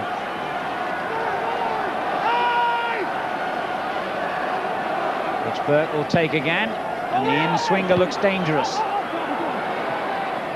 Hogan getting in there, and the final header by McIntyre. Gray bringing the ball away for Falkirk. That's where Holt's done well. I mean, he's never been flashy in this match, Gary Holt, but he's worked really hard, and any time that Falkirk have broken away, he's usually been one of the first men there to try and thwart it. A variation on the usual theme, is it? McGowan? No, he's going to leave it to Gray. Well, most players worry about their legs going. I think he'll be worrying about his arms going, Andy Gray, before the end of his career. A couple of Catholics operations in his elbows, probably, Alan. Dropped that one again onto the head of James. The shot by Mackenzie could have gone anywhere. Hooked clear by McGowan. And it's Kilmarnock's turn to break dangerously. This is Burke. He's got a sight of goal here.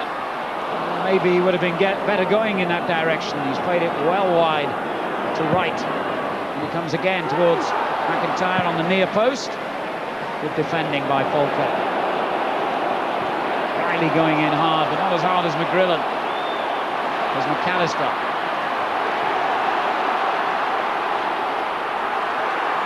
Well, young Burke worked hard for the cause then, and was barged to the ground in the end by Kevin McAllister. Yeah, I think that was a foul. I think Burke had read him, but going back to the situation before, you can just see here, Alec Burke gets it, and you know, Kevin McAllister climbing all over him. But I would have rather seen him go 1 against 1 with McGowan when he had that opportunity when Killie broke away there. A player of Burke's pace and dribbling ability, but that's definitely a foul. McAllister's quick feet. And McGowan, the barrier. Now McGowan going forward for Falkirk. Good layoff by Crabb, or at least it was a promising one, but it never found its target of Mackenzie. Bobby Williamson urging more effort from his team now.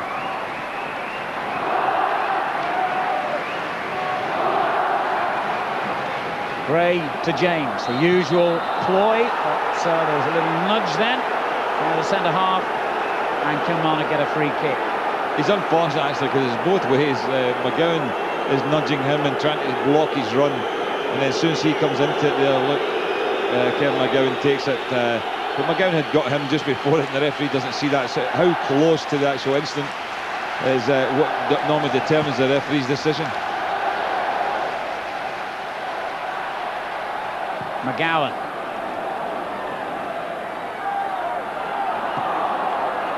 And that could turn into a useful ball for McIntyre. Gray, the defender.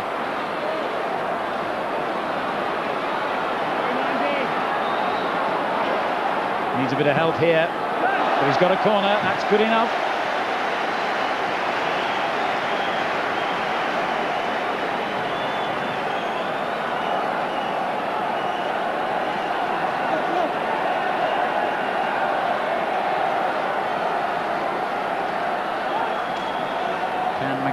Cause problems for Falkirk again here. It's gone into the near post this time, where Oliver has headed behind for another corner. That's a good ball. Kilmarnock have been throwing everything in near post, driving it in at times, not just floating them in to allow James to head everything away, and the corners have caused a lot of problems for Falkirk. And James beaten to it again. Goal kick. Yeah, the extra height isn't any advantage if the ball's delivered well. And that's what's happened today. Once again there, that was little Bagan has delivered it into near post, and it allows McGowan to make a run in there and get a little flick on. He really possibly should have done better there, trying to get it to the back post rather than have too much on it and put it over the bar.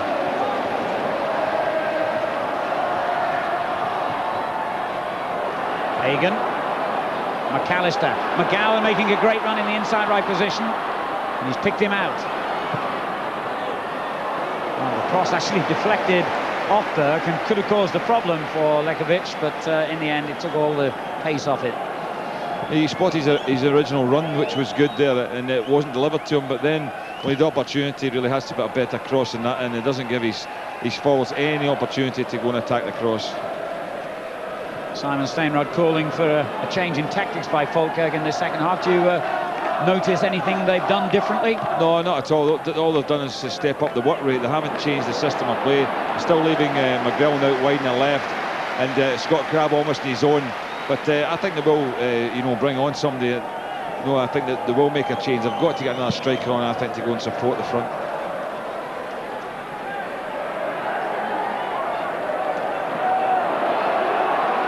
Here's Crabb. Just run into trouble too often.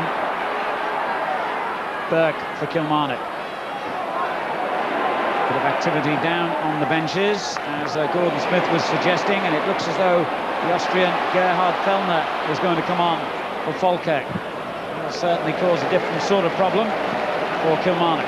Yeah, I'd imagine Fellner would go up the middle beside Crabb and try and force Kilmarnock, try and put a bit of pressure on the back two of Kilmarnock, who've been very comfortable, Montgomery and McGowan, and I imagine McGrill might be the man to come off. They don't really need three front men or too wide when you bring on a striker, otherwise you're going to leave yourself too open, so I think it'll be McGrill off and Fellner on. Here's Gray. Interception by Kerr, but Falkirk keep possession with Crabb. Now McAllister. Mackenzie calling for an early cross. There's no lack of enthusiasm when Kevin McAllister's around, but he ran himself into a cul-de-sac then.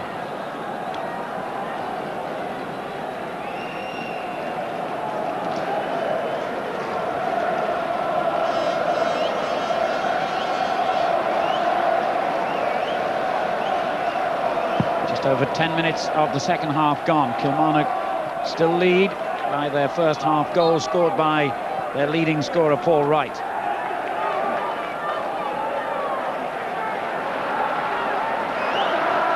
Yeah, there's a real burst Falkirk at the start of the second half, but the momentum's gone a little bit again, and you know, they came out of the dressing room busting, and that's obviously Alec Thornton has fired them up, but they haven't really managed to capitalise on it.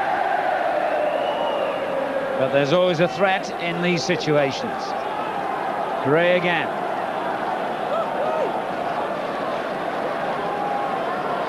James near the penalty spot this time. And he's picked him out, but Holt was there defending.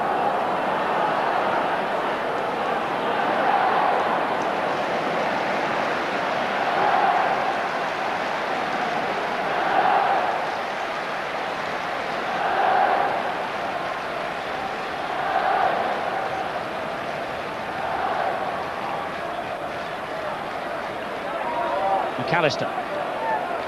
McKenzie. And just did enough there. Montgomery. With the ball straight back into play. They took a short throw this time. Will the variation pay dividends? McGowan's cross. Headed away by McPherson. This is Seaton. Look for Crab in the centre. Falkirk just can't get in behind that powerful back four.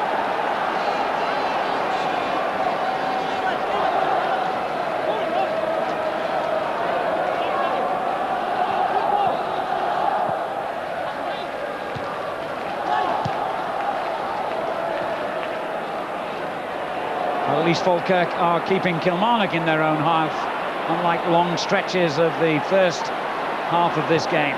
Now here's Gray getting into the most forward position he's been in and doing pretty well. And the cross too could be a danger here. McPherson got it away and McGrillen couldn't make the most of that situation. It's a brilliant ball there from Gray, and to be fair to him, he might have gone down here. I think he could easily have gone over and possibly had a case for a penalty, but look at that ball to the back post. McGrillen just not at the height, well defended there by Gus McPherson, but great ball. Look at Gray, could have gone down there. Look at this cross, no room at all to him, but look at McPherson winning it.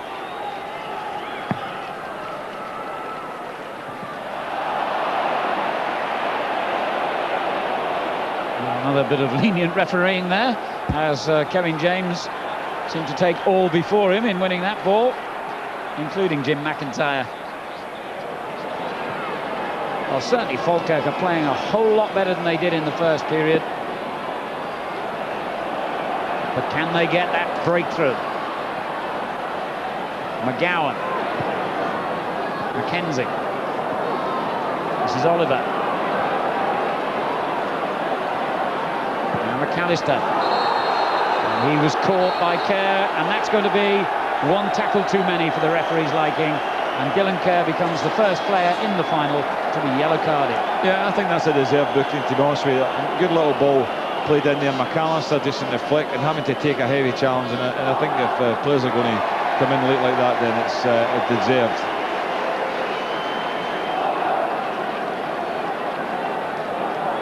Yellow card for Dylan Kerr. And will there be worse punishment to follow? Really been getting the delivery of these free kicks, or indeed their corners, right, to take full advantage of Kevin James' strength in the air. Can they this time? It's gone in beyond him. Holt heading it clear. McKenzie keeps the pressure on. Now Gray for Falkirk. McGrillen. Oh dear. Now how's the referee going to view that one? It was a bad challenge by Wright. It's got to be a yellow card at least.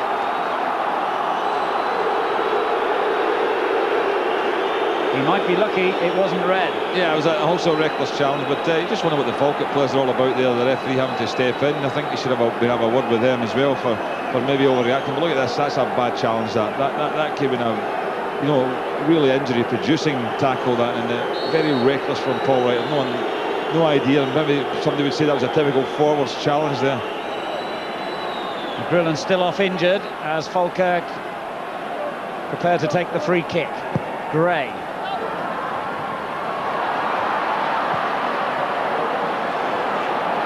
And James wins it back. Not much room for Hagan. He did well to keep possession, and Seaton with an excellent cross. James is underneath it, but headed it back across goal, and there were no Falkirk players there. Now Wright. Onside here. McIntyre. It was a great tackle by Gray. Absolutely goal-saving challenge. It was a do-or-die challenge. Great break from Kamala. Definitely onside there as that ball was played through, and he bust in there. And look at this challenge here. Look at the run that Andy Gray had to make, because he's away, McIntyre. He's maybe thinking about what he's going to do. Watch this. He has to get across. Fantastic challenge for Andy Gray. Well, if they had an award for tackle of the match, there wouldn't be any other candidates. That saved a certain goal. And there's been infringement as the corner came over. Falkirk have a free kick. Well, you praise goalkeepers for keeping the ball out of the net. You've got to praise the defender on that occasion, because you really would have fancied McIntyre to go on and make it 2-0, and that surely would have placed the final beyond the reach of Falkirk.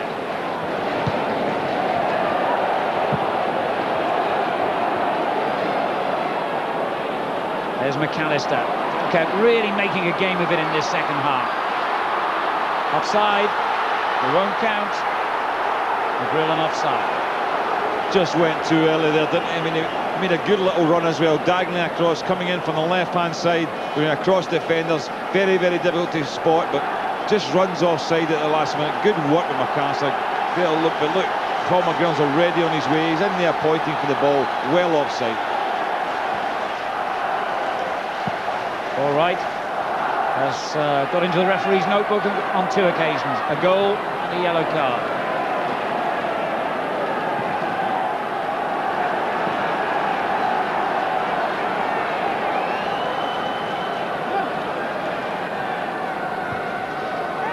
A neat flick on by Wright. Gray with an athletic clearance.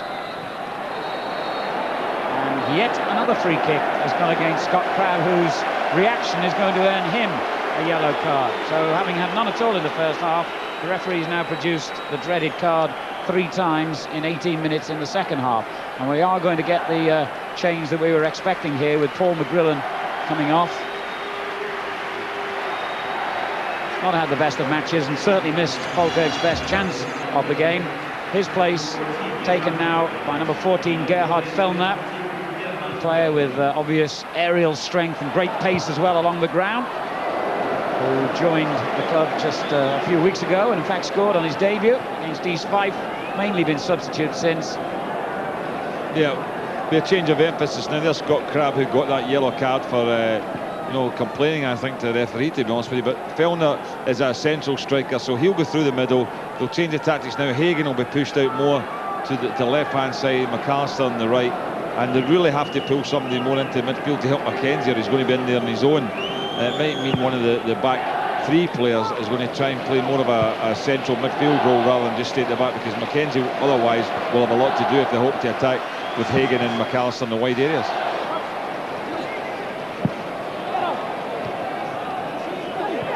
Gets his first touch, a header, inevitably. And certainly he'll be an extra threat from set pieces now for Falkirk.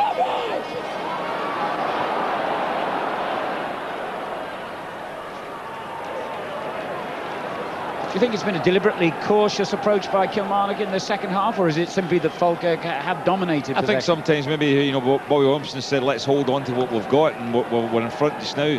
and maybe the momentum's just going out of the game because they're thinking we don't want to give anything away, we don't want to get caught out, and it means that they've allowed Falkirk to come back into the game. It's certainly more effort from Falkirk in the second half. This half's been a lot more even. I felt Kilmarnock were well in front at half-time. Falkirk hadn't played at all, but at least they put in more of a challenge. They get into Kilmarnock's half, creating one or two opportunities, although no clear-cut chances as yet. Perhaps Fellner can make a difference in that department.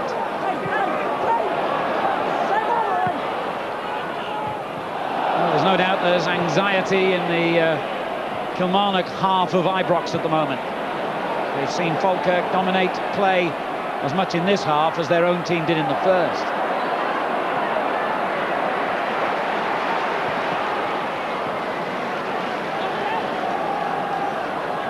McGowan gets the throw in early. It was a lovely turn by Crabb. And a very excellent and fair tackle to dispossess him. Lazy ball there by Wright. Falkirk get possession again. Oliver finding Gray. Running again by Crabb, who's worked tirelessly up front today. Oliver's clearance.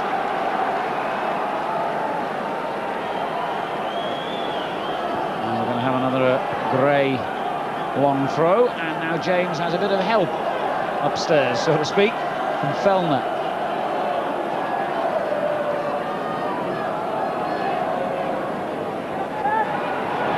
James wins it, and it came off the Kilmarnock defender. It's a corner. Yeah, McGowan's coped well really with those sort of situations. He's had to go and challenge most of the time, and although he's given away a corner there, he stopped James getting that little flick on. It could be vital across the face of goal. Midway through the second half, Kilmarnock just 20-odd minutes away perhaps from winning the cup for the first time since 1929. But can First Division Falkirk draw level here? Well, it was a good opportunity for James, and he knows it. He does know that, because that is a great opportunity. He's come on for the first free header he's had in the game, coming from behind players. Look at the space he's getting here, and he didn't get a header on target. That's really very, very poor for Kevin James. He's got to head the ball down. He's got to get it back across goal. Look at that. He's got all the advantage of doing it, but it looks as if he's clearing it rather than heading it towards goal. Oliver has miskicked his clearance. He got away with it. He went straight to McGowan. Crabb. McGowan. McAllister wants it delivered early into the box. Now he gets it.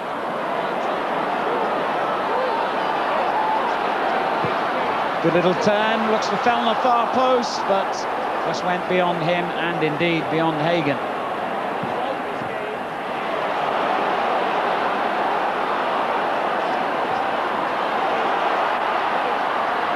And that'll be a corner if it goes. No, in fact, the referee's given a goal kick. There must have been another touch then by the Falkirk player, Seaton. But let's remind you of what's coming up later today on Sky Sports. And, of course, it's the England-South Africa friendly international from Old Trafford. That's coming up on Sky Sports 2, the Green Flag International, later after this final.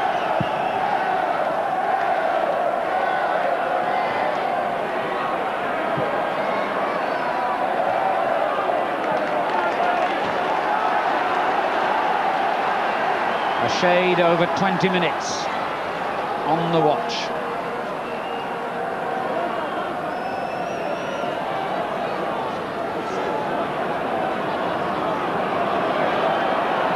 Taking an aged care over the throw. And despite the attentions of Riley, Mackenzie just guarded that one over the line. Falkirk are still right in this game, Alan. I mean, they've come back well in the second half, still not creating, as I mentioned before, any clear-cut chances.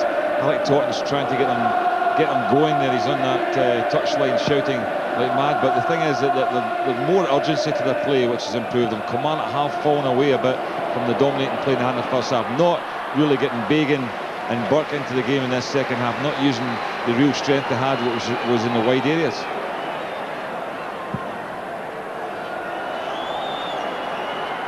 Stoppage here for an injury.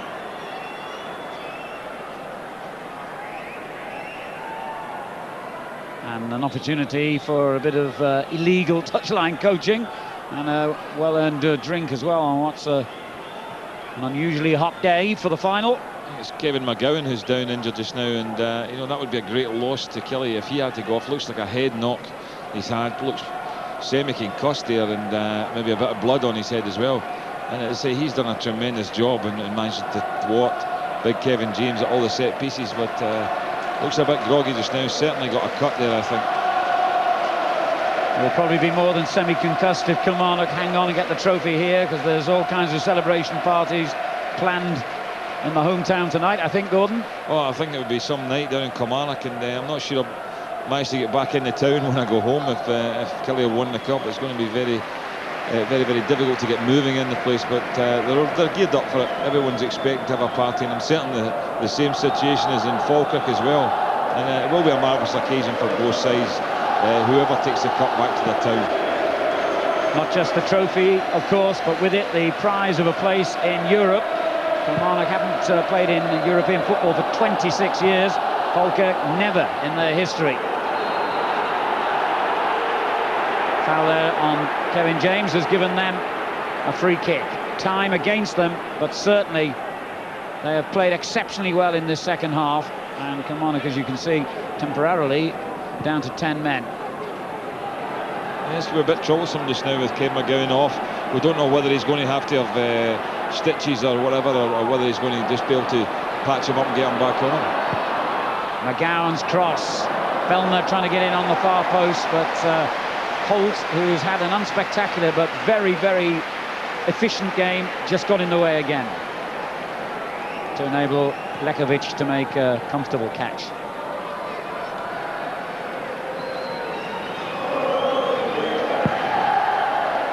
For those of you who saw Falkirk's memorable victory over Celtic in the semi-final, remember they were a goal down in the original tie, and with about 15 minutes to go, the big centre-half Kevin James went into an attacking position and rescued the tie. Here's McAllister going forward to try and make that academic, and it almost found a way through that shot come pass, I suppose you could call it. There was a lot of defenders in front of him there, and they managed just to get a block in it. I mean, it could have come off one of them getting in the net, but they might think about throwing Kevin James up, as you mentioned, Alan. It did work for them in the semi-final. McGowan being off just now weakens Kilmarnock at the back, and they've got a situation now where they could exploit with McGowan off getting treatment. Gray almost on the corner flag, launches one in towards James. Oh, that was a brilliant piece of goalkeeping. He only just kept the ball this side of the line as well. What a wonderful save. That looked the equaliser all the way. Yeah, just as we mentioned, without McGowan's presence, look at that. Kevin James comes in there, towers above the defender. Good header, good save as well, great handling. And what the Falkirk fans thought that was in, definitely not over the line. Gets the header in there, gets it on target this time. Good save by Lekovic. Just about kept the ball from crossing the line, the Yugoslav international here. And as we see that effort again, Falkirk are on the attack again. McAllister. It's a decent looking ball as well. A great claim for handball there. All the Falkirk players stopped and appealed then. Yeah, it was handball, Alan, but I don't think it was deliberate at all. It was headed against the arm of Bagan. Not much he can do about it. Here's Kevin McGowan coming back on now, a bit like coaches. Well, cup finals are made for heroes, and he has certainly been one of Kilmarnock's heroes today, and so was Lekovic moments ago with that save.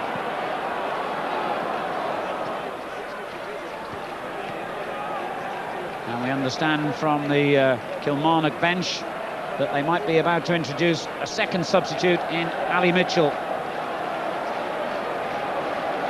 Yeah, it could be Paul Wright, he could come off as well. He hasn't played for 3 weeks, he's bound to be tiring. He's got that yellow card already. He's done his job today with the goal, and it might turn out to be the winner. So Ali Mitchell, full of running, more of a wide player than anything else, but at least we'll be able to get Kilmarnock out. They're not really getting beyond Falkirk at the moment, getting out. Now there's a lovely ball for Burke. Could he finish it here? But the linesman has flagged. That would not have counted. The linesman is still standing with his flag up. I don't think the referee realises. Very, very tight. I'm not really sure if it was. I was looking along the line myself. I didn't think he was offside, to be honest with you, but the linesman had no doubt his flag was up early, but I would disagree with him on that occasion.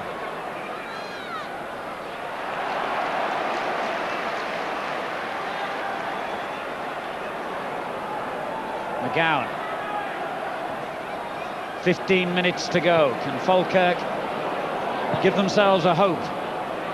Remember, extra time if the teams are level after 90 minutes, and penalties if needed. The cup has to be settled here today. No replay.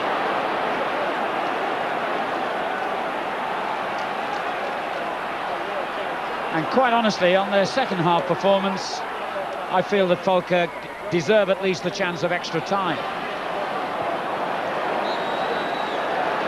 It's certainly a more even game now, there's no doubt about that. I mean, I think that Kilmarnock are falling out the game as an attacking force. They're not getting forward. They're doing almost, you know, a Falkirk in the first half there, and Falkirk have got things going. I'm not quite sure if they've got the stamina to be able to keep going, but that's Henry there, who's John Henry, who's out looking about ready to come on there, so that they maybe want to tighten up that midfield area.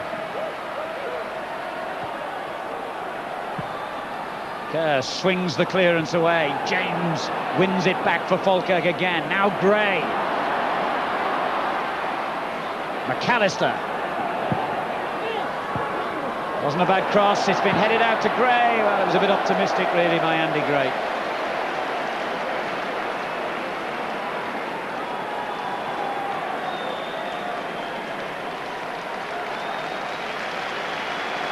Well, they are making a change, and it is Wright coming off, but not Mitchell.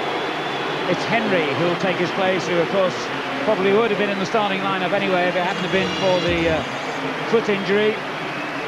Yeah, and Albert Craig coming on as well. And it's Scott Crabb who's going off. Albert Craig's got a habit of scoring a lot of vital goals, so they want to get him on there. Kevin James is definitely going up front now, so they're going back to the tactics we mentioned. You were talking about before on the semi-final. Get the big man up front, Craig coming into the midfield, and they'll play things long now with big Kevin James up front. But Killie, that's an indication that they want to tighten up with Henry coming on in place of Wright. Yes, Gordon spot on. 2 substitutions made in quick succession. Crab off, Craig on now for Falkirk. It's all or nothing time, with only 12 minutes of the cup final remaining. Gray's free kick, James the target. McGowan almost touched it on to Fellner. It's good defending again. Montgomery getting it away this time. McGowan. Here's Gray. And McGowan runs into trouble against Burke, but they do get the throw.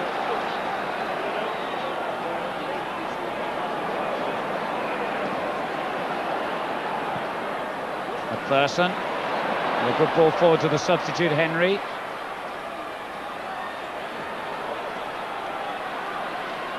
Kilmarnock looking a little edgy now as they seek to protect their lead for a little longer.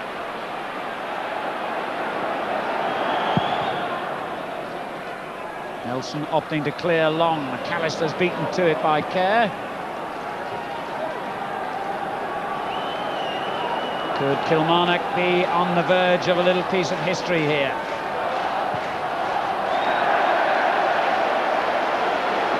Well, these are the nervous 10s, as I call them. You get in the last 10 minutes and you get very nervous. You don't know whether to make a break forward when you're 1-0 up and give things away, or just sit and play the simple ball. And Kilmarnock will need to get through that. For Falkirk, it's totally different. They have got to go throw caution to the wind. They've got to attempt things which will be different. They've got to get the big men up at set pieces, and they've got to take a chance, because at this moment the cup is going towards Kilmarnock, who have got themselves a free kick.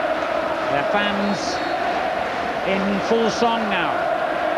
They know there's only 10 minutes remaining.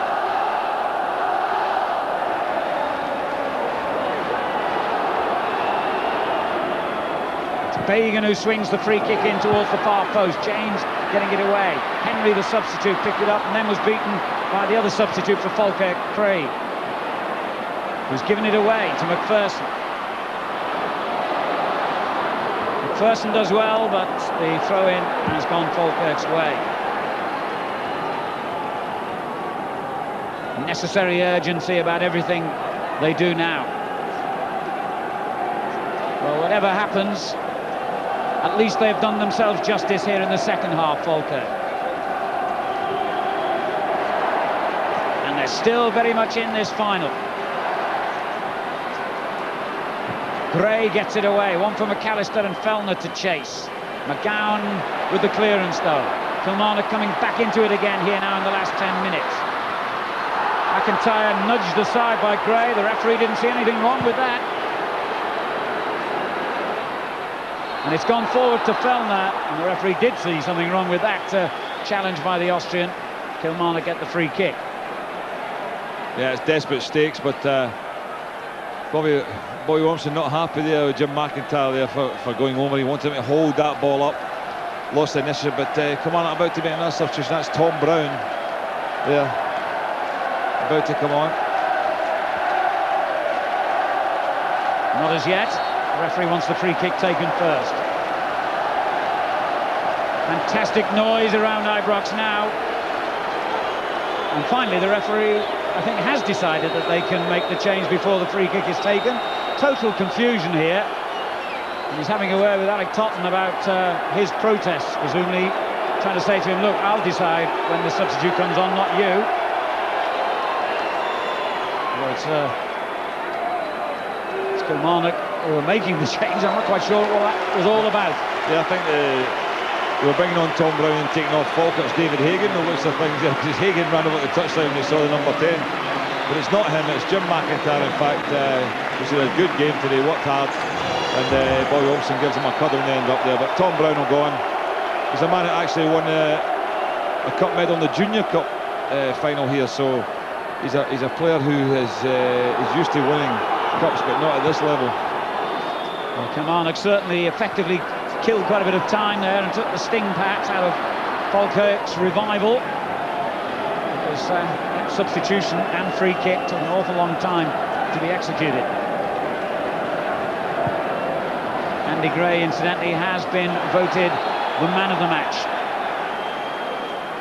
I think it's a good game, but you know, I wouldn't necessarily agree with that. If I was choosing a man of the match, I would probably go for something like McGowan, actually, who he's got a bandage on just now and has had a tremendous game. He's had to cope with the main threat that Falkirk have had, which is Kevin James at set pieces, and I think he's coped very well. And the only time we saw James really offer a real threat was when McGowan was off getting treatment. Yes, I'd go along with you totally on that. Little collision over on the far side. There's put two players out. McGowan and James. I think that was McGowan who's already got that injury. In fact, who's clashed again with Kevin James as he's run along. No, it's not McGowan. No, he's okay. I think it's Holt, is it? Yeah, it's not McGowan. Yeah. But yeah, oh, you're right. It's Holt. Well, this is all breaking up the rhythm of play for Falkirk as well. It's not helping their cause at all these stoppages.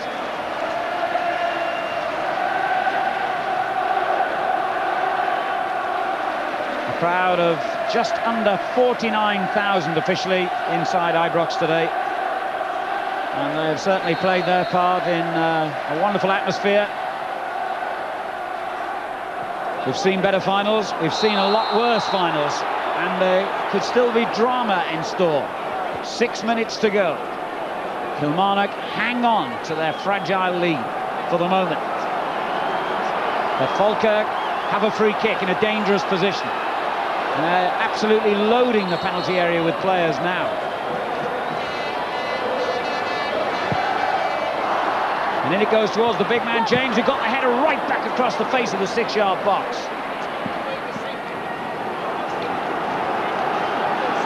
And the danger continues for Kilmarnock. Gray trots across for another of those long throw-ins that are so like corners. Just as effective.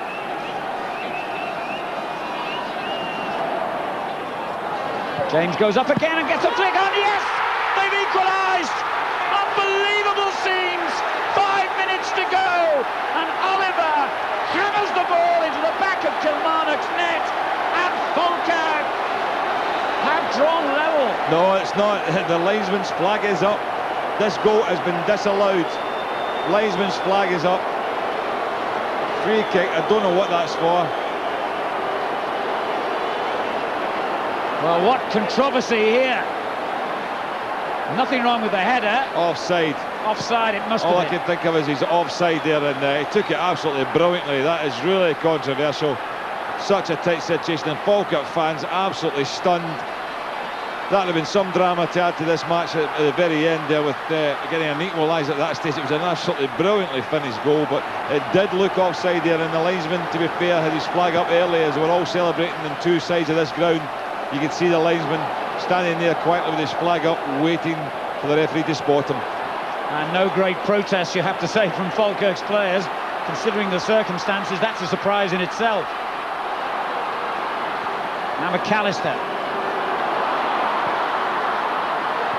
Sent forward by Mackenzie. And suddenly, Brown breaks clear for Kilmarnock. Now then, the referee's going to have to take action against Gray here. A fairly deliberate trip, he knew exactly what he was doing. Yeah, it was a good break. It was a 2-against-2 situation. Brown was taking him on, looked as if he was going to pass it, and I think that's what caught Andy Gray out. He shaped himself to block the pass. All of a sudden, Brown was going to take him on, and he had to make that desperate challenge. And it was a bad one, having been voted man of the match. Only minutes earlier, he ends up going in. But watch this, he tries to block it, then he suddenly realises that Tom Brown is going to leave him. All Andy Grays are the same, actually, all these Andy Grays. Riley bravely putting his head in there, McGowan with the clearance.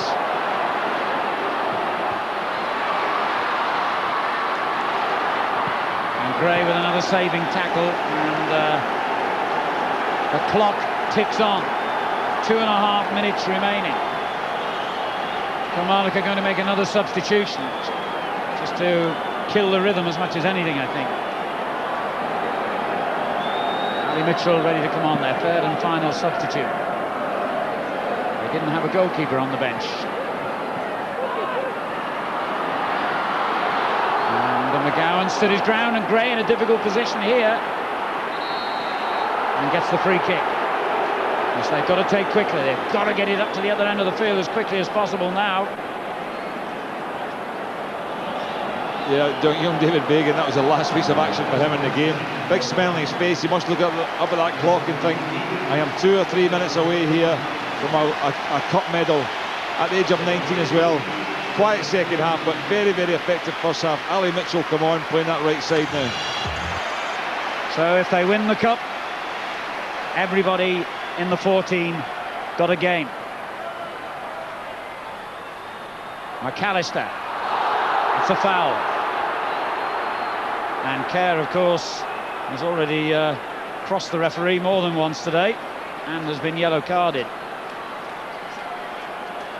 Is this to be the last opportunity for Falkirk to draw level as the 90th minute approaches? They've already had the ball in the net once in the last few minutes. The goal by Oliver ruled out for offside. McAllister swings it in. James gets up and touches it on, but that's a goal kick.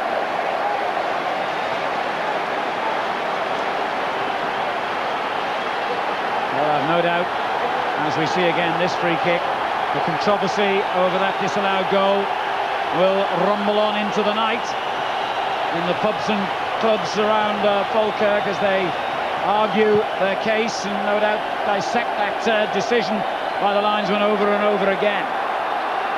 But the goal did not count, and it's Kilmarnock who are 30 seconds away from winning the Scottish Cup for the first time in 68 years. The excitement grows, and Bobby Williamson, who used to be, of course, a coach for Alec Totten, now a manager in his own right, could be winning a trophy in his first season in the job, and that doesn't happen to too many in this game. No, it'd be a fantastic achievement, Alan, to take over, save the club from relegation and then win the cup at the same time. Absolutely brilliant 6 months in charge of the team, it's got to be said. Kilmarnock just need to keep the ball now. But Falkirk have possession. And they want to get it forward as quickly as they can here. Nelson gets his foot right through the clearance. 30 seconds into stoppage time.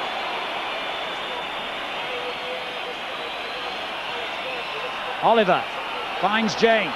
On to Fellner. Is this the last throw of the dice for Falkirk? McAllister. McGowan. The referee's just had a little glance at his watch. McGowan. The cross has got to be good here. And it's not bad, but it's just a little too flat. Now McAllister.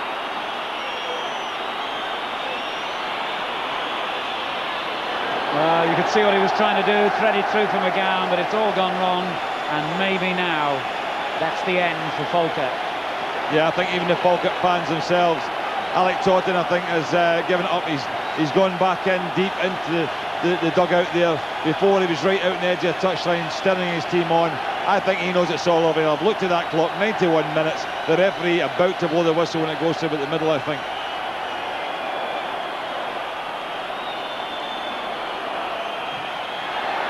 And an up and under clearance. Nelson delivers it forward, perhaps for the last time for Falkirk. McGowan, the hero, gets it clear again. Mackenzie comes to win it back. Seaton delivers it forward. In goes James, down to Fellner. Well, they keep creating these last chances to save the game, but they keep throwing them away.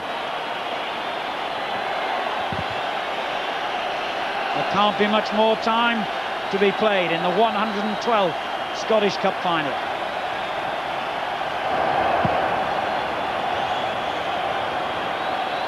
Gray goes in to win it, perhaps for one last time. McGowan's there again. Kilmarnock must be seconds away from victory.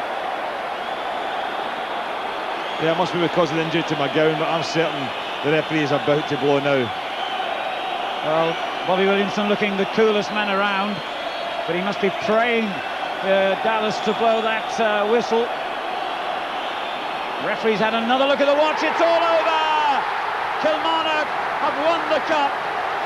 It's water now. It'll be champagne later for the manager.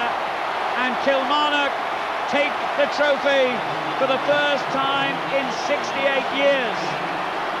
Unbelievable scenes of unbridled joy around Ibrox Park for the men in stripes.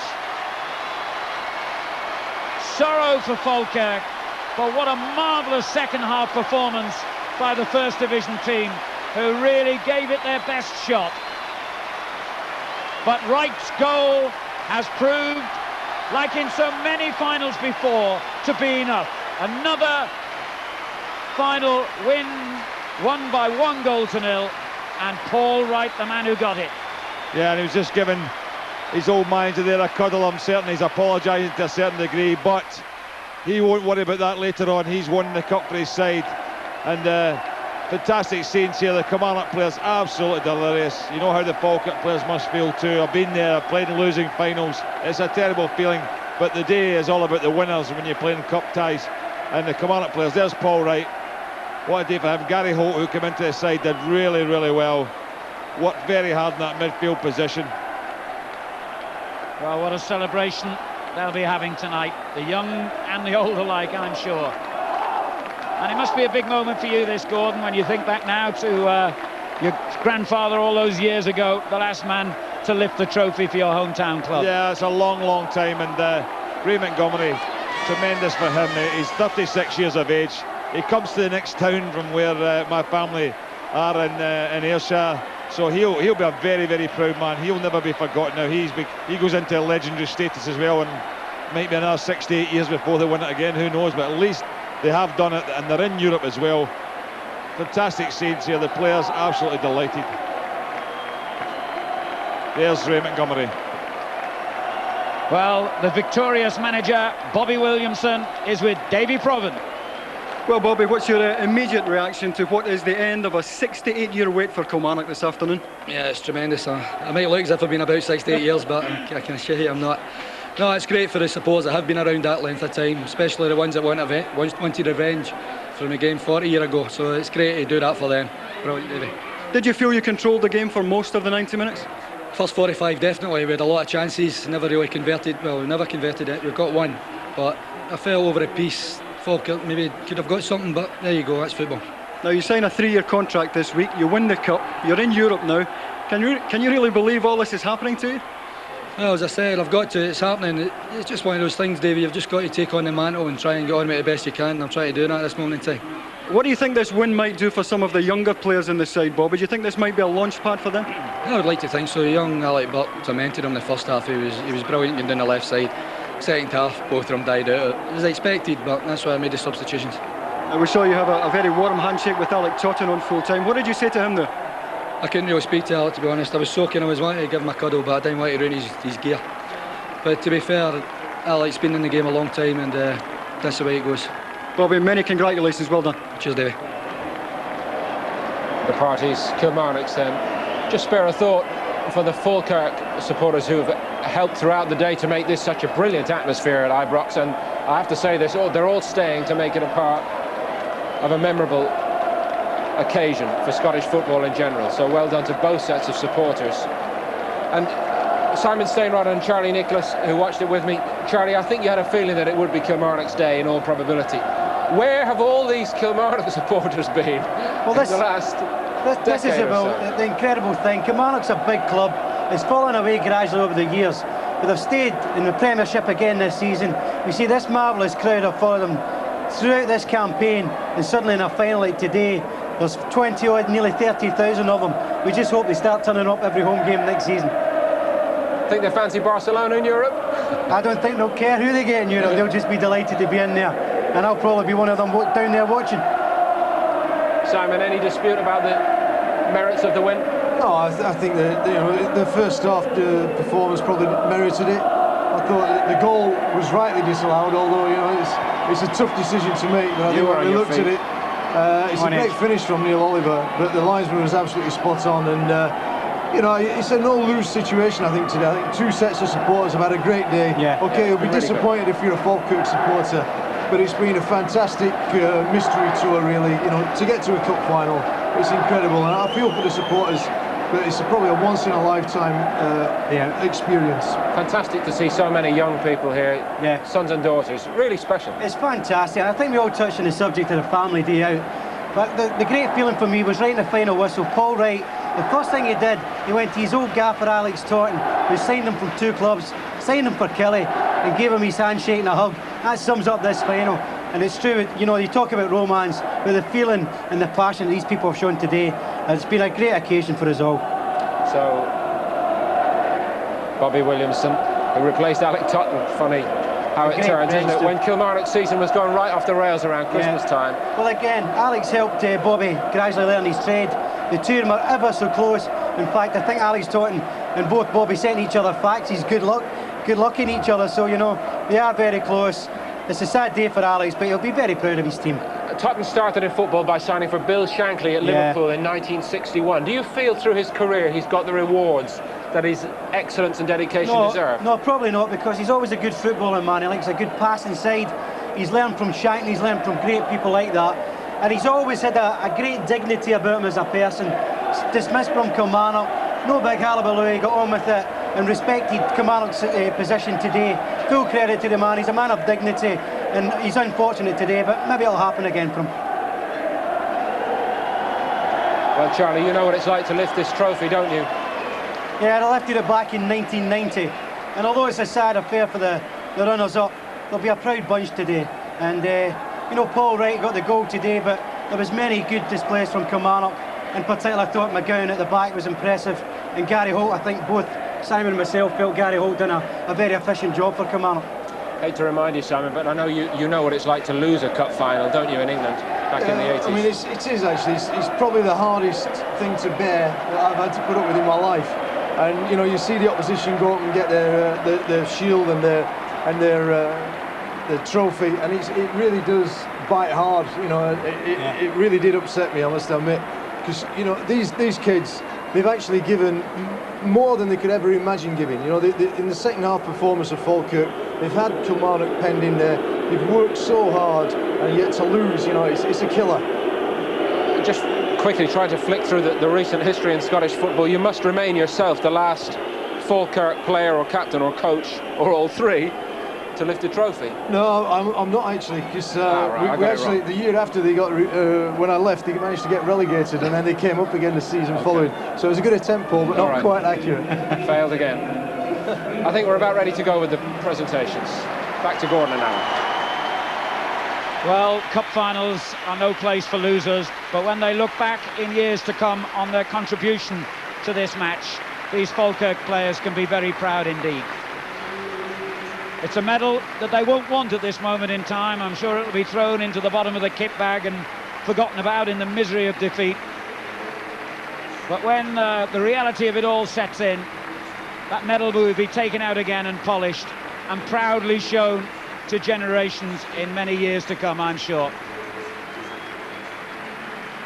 Jack McGinn of Celtic and an SFA director handing the medals over to the losers, Falkirk. But what gallant losers they were. It's a cliche, I know, but they really did play a marvellous part in making it a game, particularly in the second half.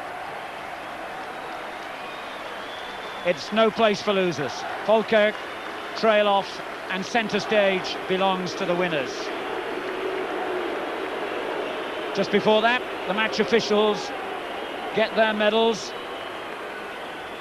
And what an important part as ever they played in the proceedings, particularly that late offside decision with only 5 minutes to go, which ruled out a possible equaliser for Neil Oliver. But now is the moment to treasure. For Ray Montgomery, at 36, the oldest player involved in this final. 68 years ago, it was Matthew Smith, grandfather of my co-commentator Gordon, who lifted that trophy high. Not once since have Kilmarnock been able to say, we won the cup, but today they can. Every player will treasure this moment for as long as they live. McGowan, the bandage removed now. And another of the old stagers, Gus McPherson, over 300 games for the club. A newcomer, Dylan Kerr. A season that could have ended in misery for him when he was released by Reading, but it's ended in absolute triumph instead. The youngster, David Bagan, just 20, his first season on the big stage. And here's a lad who was in the army just a couple of years ago, facing a career as a chef. Now he's very much arrived as a professional footballer. Gary Holt gets his medal as well. Tom Brown, one of the substitutes, comes forward to receive his medal. Only 14 medals issued, and perhaps the biggest cheer for the man who made sure that it wasn't just medals but winners' medals that were going Kilmarnock's way. Jim McIntyre enjoys the moment as well.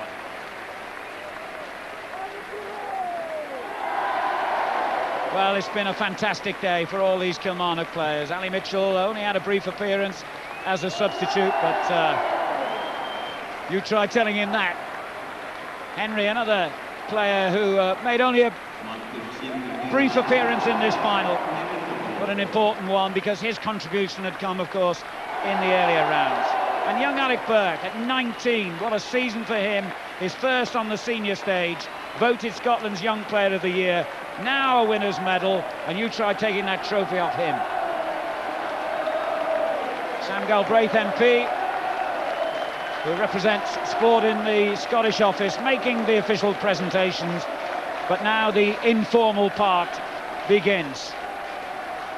And although there have been one or two heavy-handed instructions from Scottish FA headquarters about the celebrations, I don't think anyone from Kilmarnock will be taking a moment's notice from here on in.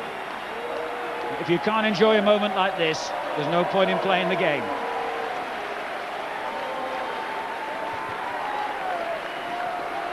Lekovic perhaps not quite sure of the procedure. Never been involved in a cup winner before in his career. And of course, for these boys, it's a first ever. For most of them anyway. Gordon, a great moment for the town. Oh, fantastic, and for the team, I mean, these players as well, I mean, they push them into a legendary category, Alan. I don't think there's one player on that side has a Scottish Cup medal, so it's absolutely incredible from their point of view. And, you know, as I say, it might be a long time. We waited, Kilmarnock waited 68 years since they won it, 37 years since they were in a final, so they might not even see another final, but it didn't turn out to be a classic game, you got to say, but Falkirk made better second half of it. I felt they were froze a little bit in the first half and allowed Kilmarnock to dictate it, but those players, you know, they're changing their shirts now, but what a day for them. Kilmarnock winning the cup for the third time in their history, and the first time since 1929 when they beat Rangers 2-0. What a day for Kilmarnock. Congratulations to them. Thanks to Alan Parry and Gordon Smith. Just a reminder, Old Trafford, England against South Africa will be our next port of call. The friendly international follows the conclusion of the party here at Ibrox. More celebrations in a moment.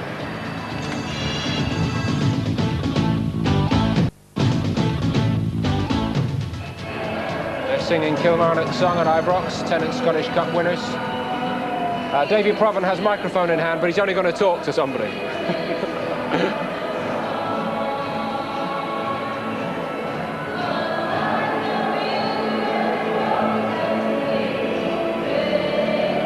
Well, Paul, congratulations. How does it feel to have written your own chapter in Kilmarnock's history today? Oh, it's great. You know, we just see it today, we see what it's like now.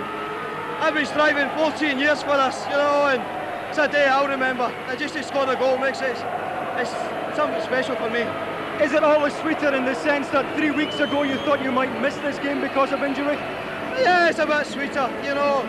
We worked hard, got to get a lot of thanks to the folk that worked with me in the last 3 weeks. But, you know, this is what it's all about, and we're just delighted to win it. Can you believe it, the backing these people have given you here today? Oh, it's incredible. We've got to give Falkirk fans a mention as well. They were behind their team all the way as well. I commiserate with them. You know, the manager to me was something special. But to this is incredible. What are the plans for tonight back at Kilmarnock? I don't know, you'll probably be there. Well, congratulations, well done once again. Thanks a lot, David. That's the goal scorer. Now let's get a word with the captain, veteran Ray Montgomery, with Davy. Raymond, how does it feel to be a winner at the age of 36? Unbelievable. It doesn't matter what age you are, David. These are special days, and I just want to savour every minute of it. So happy for the supporters, so happy for all the players connected with Kilmarnock Football Club. What about the game itself? Did it go according to plan for Kilmarnock, do you think? Yes, I think it went according to plan. We knew if we could get our noses in front, we'd be hard to beat. And I think that's what proved decisive at the end of the day. You told me during the week that you were concerned about the aerial threat of Kevin James. Did you enjoy the contest this afternoon? Of course I will. I think Kevin James, 6'7", it's always going to be a threat in the air, but I think we combated that really well, so I did. I'd just like to say I'm just sorry for the Falkirk lads. It's just a pity you couldn't be two winners today in a day like this, David. Feel sorry for them. What about the supporters, Raymond? Is this for them as much as the team itself? This is brilliant. Support's just been tremendous, Dave, over the years at Kilmarnock. I'm so glad for everybody here. When you look at the atmosphere, they deserve every minute, and I'm just so caught up in it all. How do you think the town will react tonight? Well, I think the town will be partying for a long time to come, Dave. We'll just live in this for a long time. Raymond, well done. Congratulations once again. Thanks very much, Dave. Thanks very much. I suppose if you work hard at it for long enough, eventually you'll get a reward like that, Charlie. Well, not always. I mean, there's many great players. I've never achieved anything like this, and this was the true beauty of this game today. But I said today before the game, both Gus McPherson and Ray Montgomery, if ever two pros deserve something from the game, those two have done it today. I bet I can't believe it.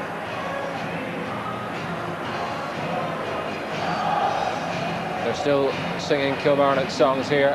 And while they do that, let's review the story of the game. Although Simon Falkirk appeared to start so well in the first couple of minutes, it soon settled into a pattern that was not in their favour, actually. No, after the early burst from Falkirk, I mean, really Kilmarnock controlled the game in the first half, particularly from the wide positions.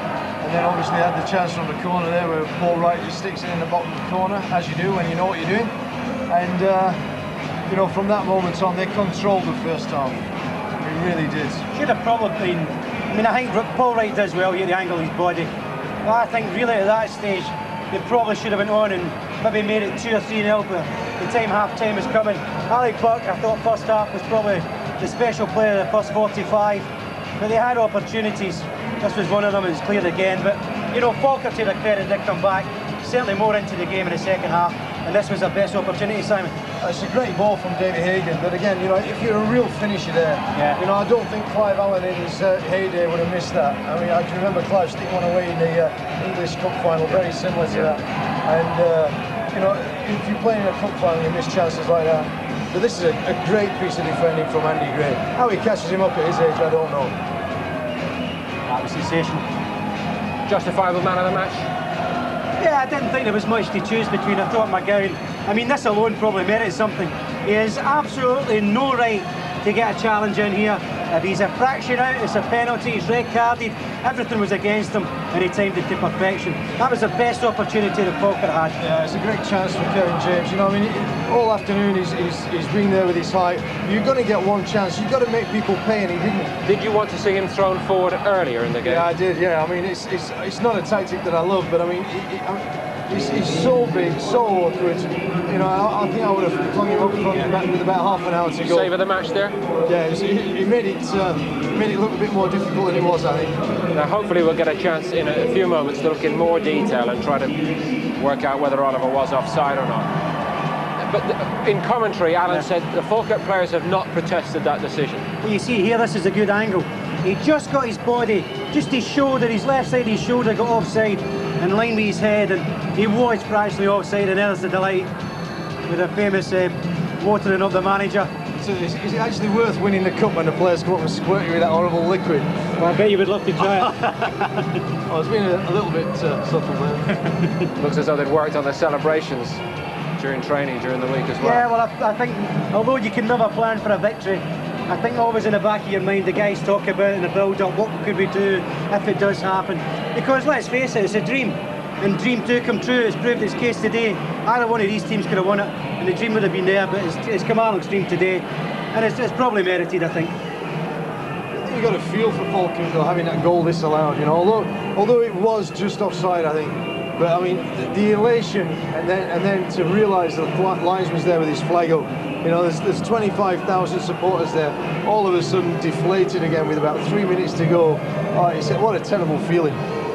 Thanks for now to Charlie and Simon. Back down to Davy Provan with a man who was pretty heroic this afternoon in his own way. Kevin, let me ask you about your injury first of all. How's the head feeling right now? It's not really feeling too bad after we've won the game, and just enjoying the celebrations now, so I don't feel any pain whatsoever. What did you make of the game itself? Did you always feel you had control?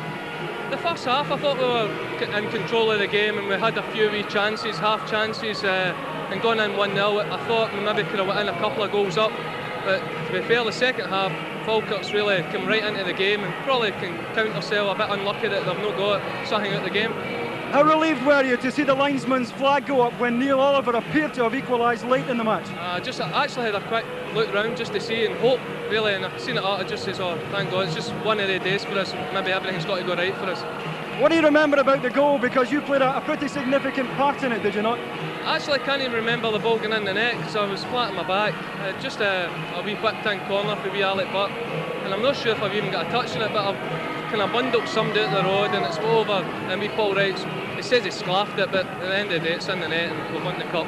Did big Kevin James make you lads at the back work as hard as you have all season? It gave us a problem. He's always got to give you a problem. God, he's about 6'8" or something like that, so it's always got to give us problems, and he did. But we coped quite well, I thought. Oh, well done. Thanks for your time. Right, thanks so much, David. Cheers. Thanks to Davy Provan. Well, in the build-up to the game today, we talked a lot about the good news that Kilmarnock had received when Paul Wright passed the fitness test. We had a look at his knee during the week as well, and it was a pretty horrible scar. You were worried, Charlie, that it wouldn't stand up to the test?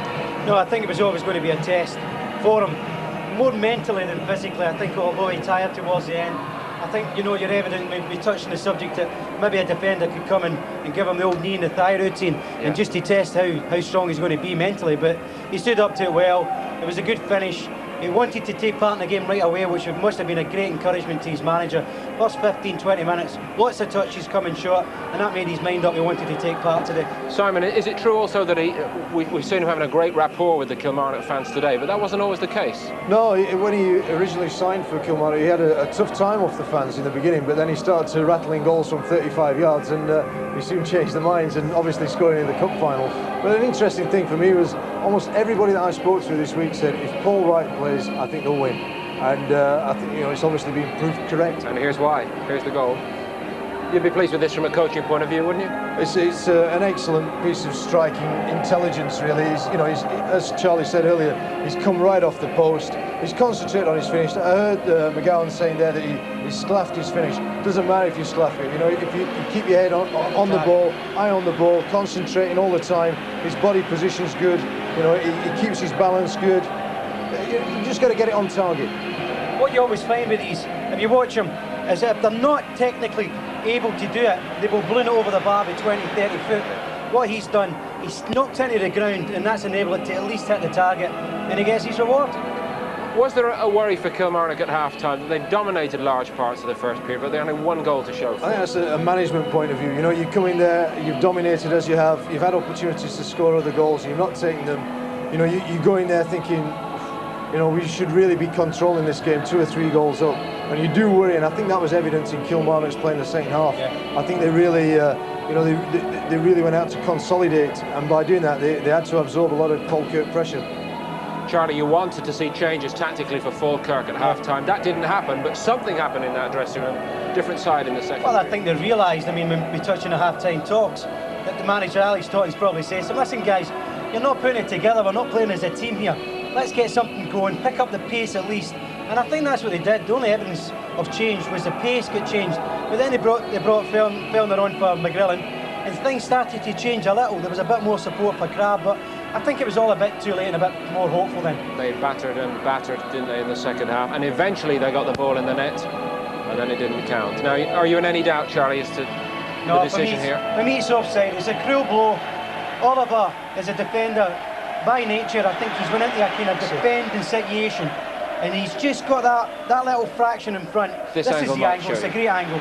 It's a good header from James. You can see he's got half a body just in the way of the last defender, and it was a great technique and great finish. It's a magnificent finish. I mean, a real striker's goal, and it's not dissimilar to Paul Wright's goal. The way, the position of it and everything.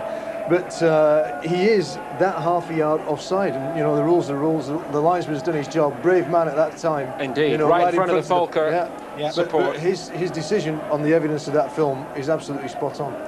Do you even think that the Kilmarnock players were looking around thinking, well, he might be offside? Didn't see a hand go up there, did you? No, I didn't know. I think it all happened a little bit too quickly, and the one man who is in line is the linesman, and great decision, but you feel sorry for the Falk. I've seen goals given in those circumstances.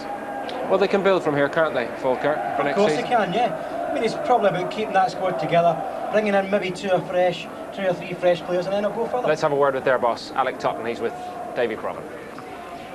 Alec, clearly a very disappointing afternoon for you, but do you feel you can go back to Falkirk tonight having given it your very best shot this afternoon?